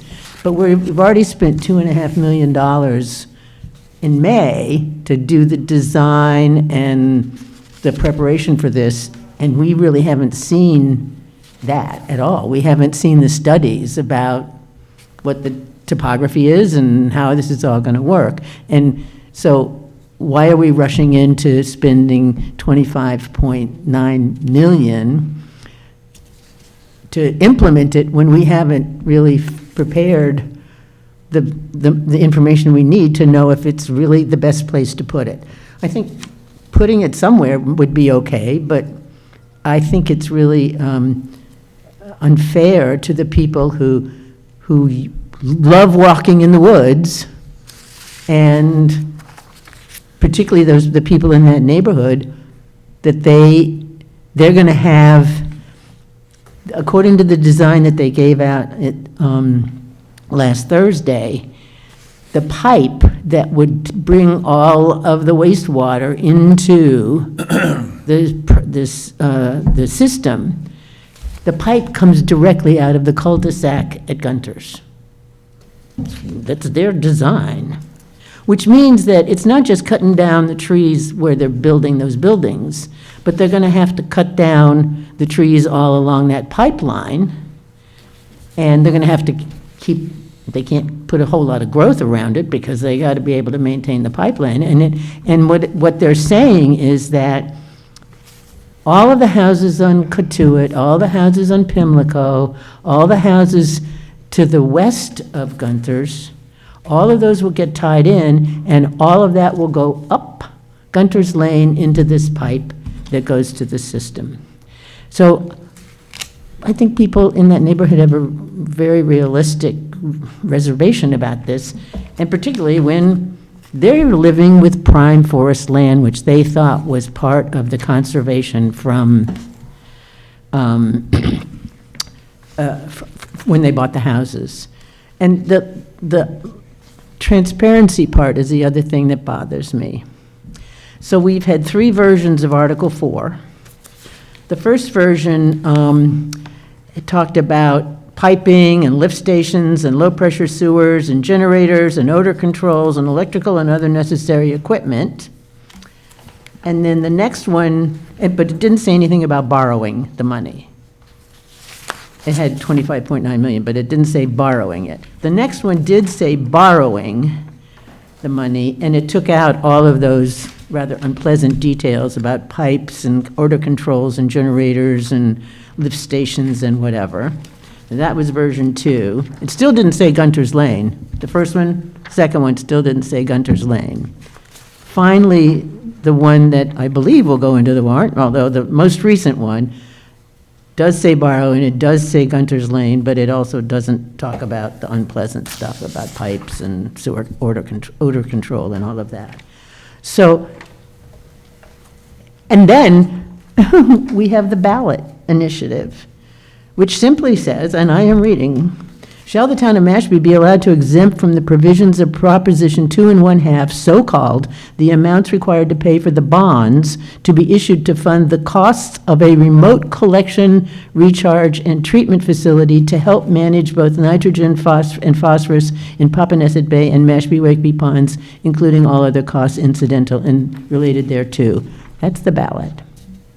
People will be voting on this before town meeting, because early voting is before town meeting. It doesn't say Gunter's Lane, and it doesn't say really what the benefits of this are going to be, and it doesn't say anything about $25.9 million.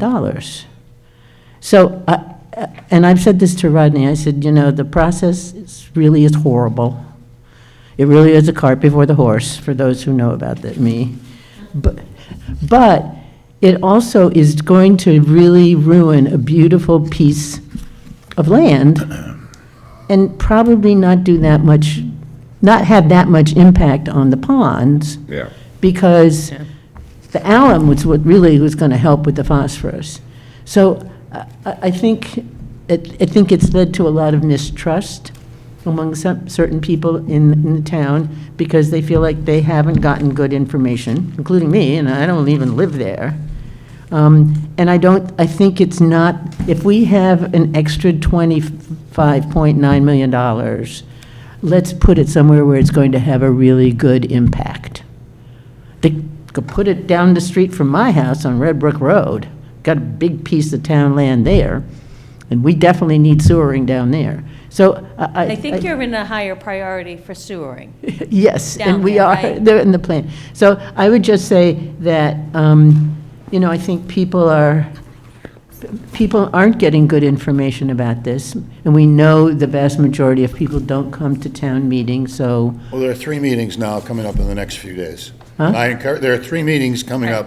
Oh, I know, I've been to every meeting. Yeah, I know, so if you people are concerned, get So everybody there and make sure they ask the right questions and make sure that So people that that are gonna vote. Red Brook area, that's in the secondary Right. No, priority area. Right, and I've Whereas been where to they're the proposing meetings, it is in a tertiary. and I've seen the information, and at the first meeting, there were a lot of questions asked, mostly by the people who live around that area, but there was no comment time. There were questions. There was presentation and questions, And then we ran out of time, and 5 minutes to 9, Rodney said, well, we'll do comments the next time. So that's asking a lot of people to put in some time and energy to know about this, when we know most people don't really have that kind of time and energy, and the people who are the most affected are not the people who swim in the pond, because I do, are the people who are about to lose their backyard. And as Mr. Reed showed, on his property lines, there are those squiggly things that say bushes, and that's within, according to the map, their own property lines. So I thank you for your consideration. Thank you. All right, we good to move on? Yeah. Okay. All right, so I think we did, thank you two for coming in. All right, so I think we did Bracken Engineering. We did not. Oh, sorry. We have a request for a continuance from Bracken Engineering in your packet. Okay, They got it. are specifically September 11th. requesting it to be continued until October 15th. Okay. So, But we don't need to set a time? well, they weren't down as a public hearing, so I don't believe we need to do a date and time certain, but Okay, so we'll just Just schedule it. put this to the October 15th meeting, Yep. because it doesn't need a time. Okay, sound good to everybody? Yep. Okay.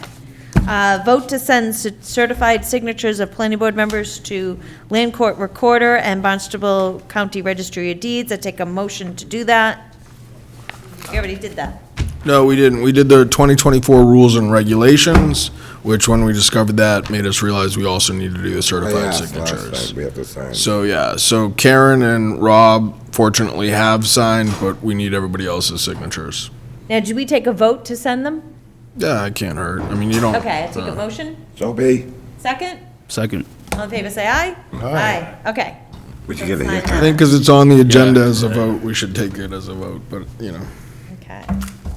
So I know you all read the regional policy plan. Yep, Okay. So, but I don't like half of it. you know, like, It's a, so here's the paragraph that has the growth policy statement. this is not what I'm signing. No, Yeah, this no, is the this is- next yeah. matter. This paragraph right here. Yeah.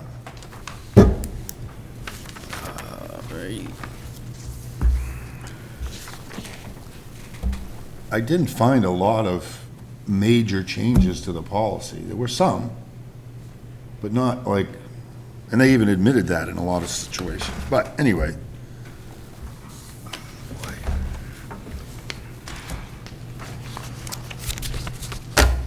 Be right back, guys. You know, I'm gonna take a quick break too.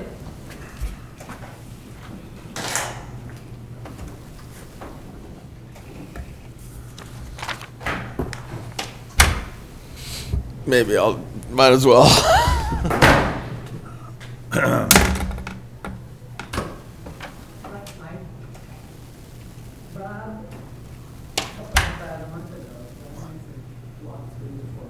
Yeah. I know, he was very impressed. I wish he was, I don't even know why. He should be on the planning board. He's smart. Who's Rob. that? Rob. Our guy, our alternate. Oh, yeah. I don't know why doesn't he run? He's, He comes to almost every meeting.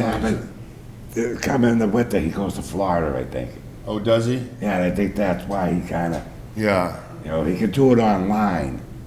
You know, when you're in Florida, a couple of times he was online. Huh. Because he's a smart guy. Yeah. I guess this is going to Brian, right? Yeah, The signatures? yeah. That's,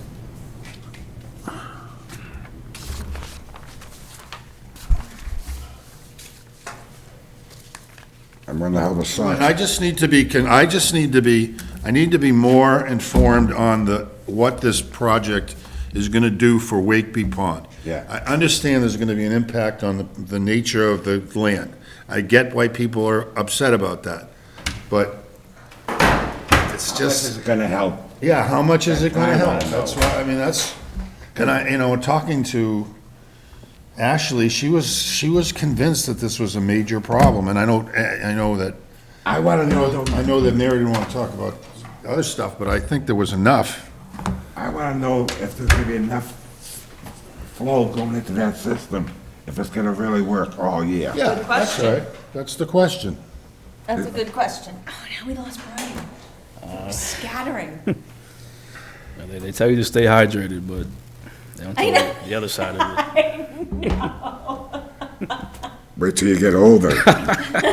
All right, so if you look at, and we can start with that, Brian. All right. Okay, good. We look at this growth policy for, Yeah. Yes, Barnstable County. just the little paragraph. Which one is? So we have, this regional policy plan is 77 pages, okay? Oh, I'm sorry, I didn't, okay. So the growth policy for Barnstable County, so keeping this in context that the draft LCP that we sent in didn't abide by this growth policy, okay? Growth should be focused in centers of activity and areas surrounded by adequate infrastructure and guided away from areas that must be protected for ecological, historical, and other reasons. Development should be responsive to context, allowing for the restoration, preservation, and protection of the Cape's unique and finite resources while promoting economic, environmental, and community resilience. So, I was wondering if we should make a comment that their growth policy should allow for a zero growth community. What do you mean by that? Yeah. Well, this growth policy sounds, I think our LCP is gonna get rejected because it doesn't allow for enough growth. Yeah. Like, I think it should be okay if you say in your community, we have enough zoning to allow for development that, meets our needs. One of my questions for a long time was, how many, Down flames. no, but how much housing can Mashpee really support? I mean, are we at a limit now? So what do you Everyone have think enough- the obstacles are to that? Is it environmental? Clean water? Is it traffic? What is It's it? okay, the infrastructure. There's no room to improve it. You got 28, it's only 2 lanes. You can't widen it. You got 151, and they widen it a little bit. There's no way to if you build all these houses, you have a lot more traffic. No, I'm concerned about what's happening in Mashpee Commons. They're Oh, yeah. building right there, and then they're looking at housing across the street. Yeah. They're looking at a marketplace just down the street from there. Chipotle's We going. don't, yeah. Mhm. We don't know about the marketplace Well, we yet. don't want to talk about that too much because that's going to come back before us. Okay. So, But it's just the whole Isn't matter there- of growth. Isn't there a number, the Mashpee could put 15,000 homes, and that's it? No more, because the water won't support it. The traffic won't support it. There's no land. Sewers won't support it. There's no land to really put something, and we could redo some of the land, but Mashpee don't have a lot of that redo, like buildings and stuff that we can redo. so when they say adequate infrastructure, they're talking about roadways too? Yeah, but where do they fix these roadways? They can't widen them. Well, they could, it just would really It would Okay, change, how, horrific. change, how would they change widen everything. 28? You got all historical buildings Yep. on it? You saw when they tried to do that in Falmouth. Yeah. There were all signs up in people's yards going, this is how wide Route 28 is gonna be, like it was taking people's whole front Yeah, yards. I mean, So I was thinking, well, Right. all right, let me see if this would work with you guys. For the second sentence, where it says, "in finite resources," I'm wondering if we should suggest unique and finite environmental resources while promoting economic and community resilience. Take that word environmental and put it right after finite. Because Yeah. I think the major limiting factor down here is our environmental quality and natural beauty. oh, yeah. So water it would quality. read, this is my suggestion that we send to them, development should be responsive to context, I don't understand what that means, allowing for the restoration, preservation, and protection of the Cape's unique and finite environmental resources while promoting economic and community resilience. Well, that's funny, because like Mike said, look at all the development going up near the Commons. That's not keeping our character. That's gonna make it look like a little city now. Right, and I was thinking of the other thing, in the first sentence, guided away from areas that must be protected for historical, ecological, historical, I think they should put cultural reasons. Yeah, that's even better, cultural. Because, I'm just gonna say it out loud. Everybody, when they talk about the tribe, they think about it in the past, but it's actually today, too. You know what I mean? Well, funny story.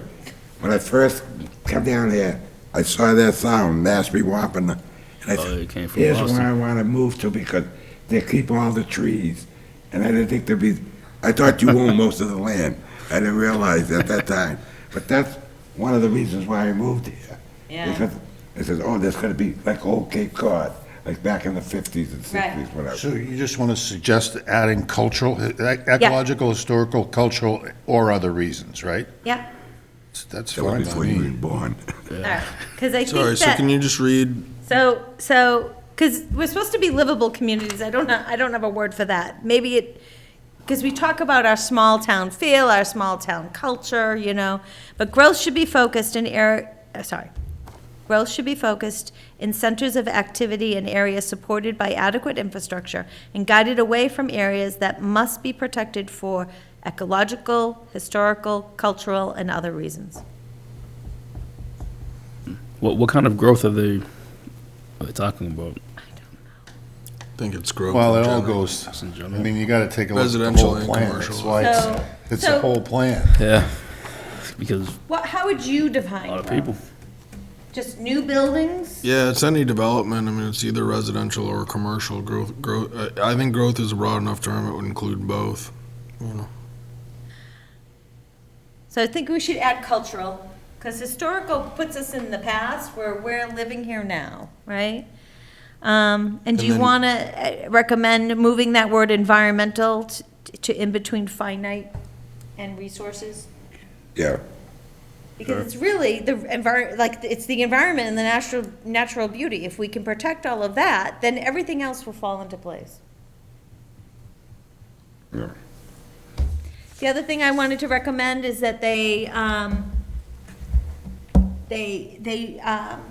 that any type of activity center is approved locally by the town's planning board. Yeah, right. Oh, yeah, for sure. But don't like that. Oh, they're gonna know who wrote that. Okay, and then, because I think we're on this pathway that activity centers will have different standards and different technical bulletins than other places. And that, increased density should always be accompanied by, offset of open space. Yep. Because they talk about increasing density in these areas, but they don't talk about how to mitigate it. Yeah. Um, This is, And just for clarity, when you say an offset, you mean an offset Provision of- by way of the reservation of open space. Or the provision, yeah. Provision, Are yeah. you gonna write these up? No, you can if you want to. Oh, no, okay, all right. I just wanted to make sure I had it right, and 'cause I didn't know where you were going with this, or you were gonna ask me to, so I just want to make sure I had it right. But And that there should be a high priority on redevelopment Yeah. over greenfield development. Sound good? Yep. So we'll, what good. else, Michael? no, just, that sounds fine to me. Just send it out when you get it done, and if we have any reservations at that point, which I don't think we will. Well, let's do the 24th, so I So- gotta go forward with it. You want to take out today? historical, Mary? It is the 17. 17th. 7 days. You want to, No, I wanna keep historical in there. oh, all right. But see, in add Mashpee, cultural. we see that that we have living history, you know what I mean? Yeah. Like, we have cultural resources. We don't have we don't have, we have different resources than other communities just because we came from a Native American reservation, A plantation. plantation. You know what I mean? It's, She's just adding, not subtracting. It's a good thing. Yeah, I don't want, I want it, because if you don't have the history, you repeat No. it, you know? but I think people, historical resources, they think that captures All that, yeah. the Wampanoag tribe, and it doesn't because they're here now. I remember they Brian get funny Reed wrote a very haircuts. nice essay about that. Yeah, you know, one thing I was just thinking of now too, and I actually meant to mention him when I was, and obviously you can't list every important person that was at the One Cape Summit, but Michael Bobbitt was at the One Cape Summit, and he's the head of the Mass Arts and Cultural Commission, and he had actually a really interesting point about how art and culture and the performing arts can really drive an economy, and you can reinvent regions through that. Anyway, just this discussion prompted me to think of that. I wanted to mention that Michael Bobbitt was there and also just float that idea out to the planning board as well as the importance of arts and culture. Let's put it in the LCP. We don't have that in the LCP. Sounds good. Perfect timing. And I'm sorry, I didn't email you that stuff, but I will. All right, so there's that item.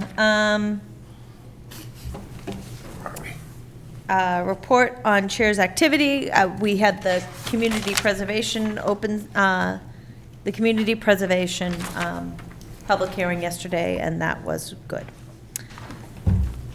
Town planners report. Yes. So I just wanted to give everybody a quick update on the PENS working group. We've had approximately 3 or 4 meetings, and we're getting ready to do another meeting on September 30th. To remind everybody, this is formerly called Papaneset Raise and Replace. I think we've done a good job kind of circling. What does it stand for now? Pre-existing non-conforming Oh, thank structures. you. Yeah. So I think we've done a good job identifying a lot of key goals, and I think we're kind of honing in on some of those key goals to present ideally to an open public forum to have discussion to make sure that the public is in line with the goals that the working group has been coming up with. I personally have taken the liberty of redlining Article 5 of our code, which deals with both raise and replace as well as just pre-existing non-conforming structures and uses, to update it, because the last time it was adjusted was prior to what's called and commonly known as the Bjorkland case, which has kind of revolutionized the way that we think about pre-existing non-conforming structures, particularly when you're dealing with non-conforming lots or undersized lots, which is a big issue in Mashpee. So I did go through that just for that issue. It's not necessarily the goals or the focus of the working group, but it is something that I think that whatever goals the working group comes up with should be used as the baseline for it. I ran it by the building commissioner. He gave a thumbs up to all of it except for one small provision, which he thinks we don't see eye to eye on, but I think we don't see eye to eye on the fact that he thinks we don't see eye to eye on it, if that makes sense. He says he disagrees with me with the inclusion of a small provision. I disagree with him that he disagrees with me, and I'm trying to explain to him, no, look, let's go through examples. I think we're really on the same page here. So we just haven't gotten to the point of actually being on the same page, but I think we will get there. So who's in the working group? It's Karen? Yep, Karen, Mike Richardson, Glenn McCarthy, Bob Orsi, and Steve Cook. Okay. And also, I wanted to just let this board know that it looks like Phase 5 of the cottages at New Seabury. Oh, no, I'm not done with pens. Oh, okay. Sorry, go ahead. So we had a working group at the library a year ago, June. Do you think we're gonna be able to have I hope so. I hope so the soon. public? Yeah, I hope so soon. I'd like to see that be, the product of our next meeting. Yeah, because usually it's a Thursday night, because the library is open till 7, Okay. right? And I think I still have the list of names of people who came. Great. And of course, we put the word out, because there were people from other neighborhoods Sure. that weren't as far along as that area, that looks like a heavily represented, area in New Seabury and Pompanesett, only Pompanesett, right? But there's some other neighborhoods that are experiencing this. Sure. So, I think one of them was John's Pond, the John's Pond area. Okay. 'Cause that housing stock is starting to get older, and those lots and those properties that have been owned for years by a family, they're starting to come for sale, and so people are raising and replacing properties, so. Yeah, if we could set a date, a Thursday, that the Concom doesn't meet on. I will definitely recommend it to the working group, and it is something that we do want to do and are going to do. Just the question is, how soon? Yeah, and we just put the tables, remember we put the tables in a big square and, Great. all right, cool. Yeah, absolutely. So, the cottages at New Seabury, they're looking to do Phase 5, and they're looking to do a subdivision that they're going to call Topspin Way across from the tennis courts. So this falls under the New Seabury special permit, but they still need to do a subdivision. And when I say the New Seabury special permit, I mean the one that dates back to the 60s and has a very long history here. It's in what's called Section 5 of that special permit. So if you look at Is that the, special permit, does that need a renewal? it's supposed to be expiring, yeah, Should be in coming a up. year. Dave has the date. I don't know the date offhand, but it's probably, I believe, in about a year. It's going to be expiring. Now, I think that special permit was issued by the select board. Yeah. If the select board was functioning as the ZBA, but it's a ZBA special permit. It's, Oh, okay. yeah, it's a ZBA special Somebody said it was permit. gonna come in from the planning board, and I'm like, I don't think so. Oh, it's not a planning board special Okay. permit. No, it's not a planning board special permit. How many units are they putting in there, do you know? I believe the subdivision proposal is for 5. Okay, Yeah. they're coming up to their ultimate So number. they came to us with draft plans, we went over them, we saw some concerns on the front end, and they said that they were gonna make some adjustments before coming to the planning board. When the special permit ran out, the select board granted them another 25 years. So I am still Yes, familiarizing myself with the long and interesting Something- history there, but I do believe they went before the select board They did, on an issue at one point in time. Because I was fighting. The original special permit called for a number of renewals in 20-year increments. But the special permit has a long history that also involves litigation. Yeah. So, Holy smokes, okay. yeah, well, I mean, obviously it has a long history if it dates back to 62, I think it was 62 or 64. So, right out of the gates, we're talking about, Yeah. like over Ancient 60 history. years. Yeah. So the big lesson to learn is always have phases, right? Where Well, yeah, things it's, can change and your local zoning gets introduced to these Yeah. old. yeah, well, it's also very unique to see a special permit cover that much land, Yeah. for all, that much land to be on there. Excuse me. So, Okay, certainly don't see that in current anything else? times. I was just gonna report on One Cape 2, but I did that already, so. I'm so glad you got to go. Did you go one day or you couldn't? No, I got shut out of the first day.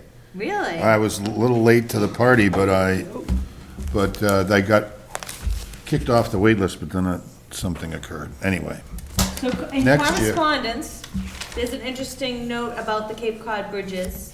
The Mass DOT files the state environmental review documents for the Cape Cod Bridge project. So that was interesting. Yeah, and one data point that I learned from One Cape is that the Sagamore Bridge project is fully funded, but the Bourne Bridge project is not yet funded, which is, Unfortunately. They tried, our delegation tried. And any other highlights in correspondence? Oh, there's the new, Chapter D.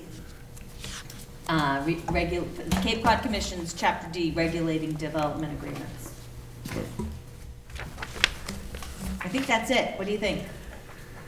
I'm looking for a motion to adjourn. oh, well, did you want to discuss the engineering situation or wait until so, next? Yeah.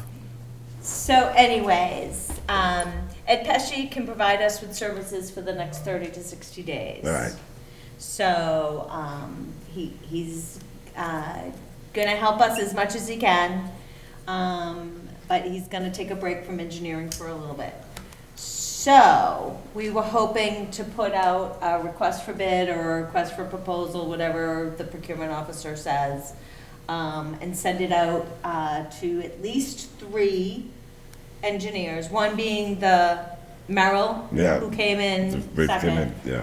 And then we were thinking of Ty and Bond and, I was thinking Weston and Sampson also, but any other, Does this mean for full-time, somebody else coming in instead of? yeah, it's an RFP for a new town Can't engineer. reserve a spot for him going forward, I guess. It's indefinite leave of absence, he's just gonna do 30 to 60 days. right, I mean, yeah, we get to pick our board engineer, you know?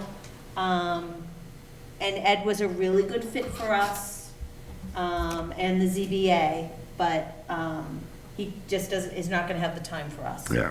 So, It's too bad. yeah, so we have to move on. I did like Merrill, I thought they weren't By the front, yeah. as big as other places, so I thought we would get a team.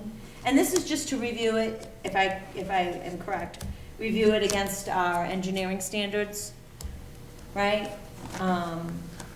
So that when it comes to us, we're not reviewing, and he's doing the peer review of all the engineering to make sure it conforms with our rules and regs.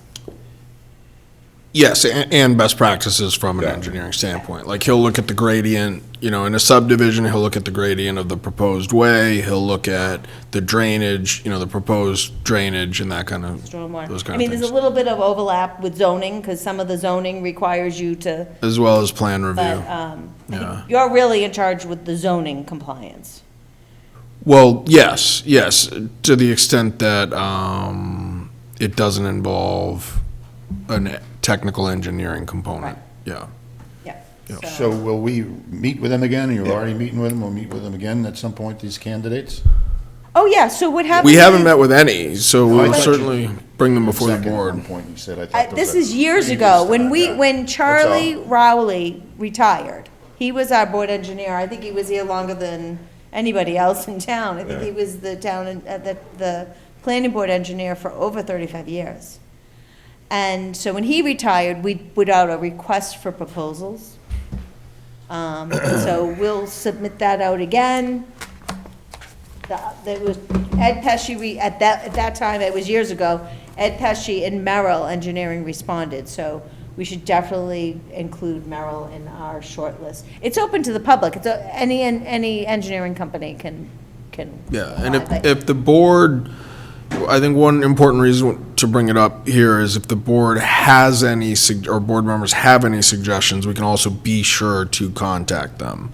I already did chat briefly at One Cape with some members of Weston and Sampson. Oh, good. I already mentioned it to Gabrielle at Ty and Bond because she was Oh, before us for the okay. stormwater regulations. Oh, good. And, you know, Madam Chair brought up Merrill, so we'll be Right. reaching out to them as well. But if any board members have any other suggestions, let's make sure it's on their radar. Then interested applicants can come before the board, and the board can We interview effectively them, interview and then vote. rank them, and You know, then- but it is in the town general bylaws that the board can appoint a consulting engineer. Okey-doke. So ZBA has to find somebody too, but I didn't want to do the RFP Alright. in combo. Does it necessarily have to be a different engineer? Usually it is. Oh, really? Because Ed was doing both. I know, usually Wait, so it's- what was Charlie? That's why- Wait, what was Charlie Rowley? Was he not doing Charlie did ZBA? both, He too. did some. But Yeah. he didn't do all, because people kind of felt that it should be separate. Really? But, yeah. To me, it would make sense to have them. Remember when Ed started working for ZBA? He would come and tell us? Yeah. I just want to let you know, is it okay with you if I review stuff for the ZBA? We were like, Oh, fine. yeah, they do that. But usually it's separate. See, to me, it would make sense to have one because there could be overlap with projects. Yeah. And So why ZBA have two different engineers look at the same project and get double the bills? You know? ZBA is supposed to use our town engineer, but we don't have one. Or we don't have one that has the capacity. Well, I think in Ed's contract, even though he's outsourced, his appointment is as town engineer. Yeah. I thought he was our board engineer. Oh, but I could be wrong. I could be wrong. I could be wrong as well. Well, the point think is, we got to I- look for a new engineer. Yes, we do. I do Yeah. think there was a vote at town meeting to create the position of a town engineer, but it hasn't been funded. So, anyways. All right, I got a motion on the board to adjourn. Okay, all in favor, say aye? Aye. Aye. Aye, aye, aye. Aye, aye, aye, aye, aye. Oh, I wanted to mention one more thing. Oh. Oh, my God. All right, I am. Is it already on? All right, just for public notice, there is an affordable housing lottery at Liberty Green, 556 Main Street in Falmouth, Mass. I'm trying to find I put out applications in the lobby of Mashpee Town Hall if you would like an application. And the number is 617-782-6900, extension 1. That's 617-782-6900, extension 1. Leave a message and with your name and address, and they will send you an application for affordable housing. And That's it. Madam Chair, what's the deadline for the lottery? I think it's November 7th. And also just for the public to know that that information is all up on the planning department webpage as well. Thank you. Exciting. All right. Good night, everybody. Well done, Brian. Yeah. Thank you, sir. Thank you. I've been leaving applications for affordable housing on Jessica's counter, Yeah. right? She's been putting them out, so.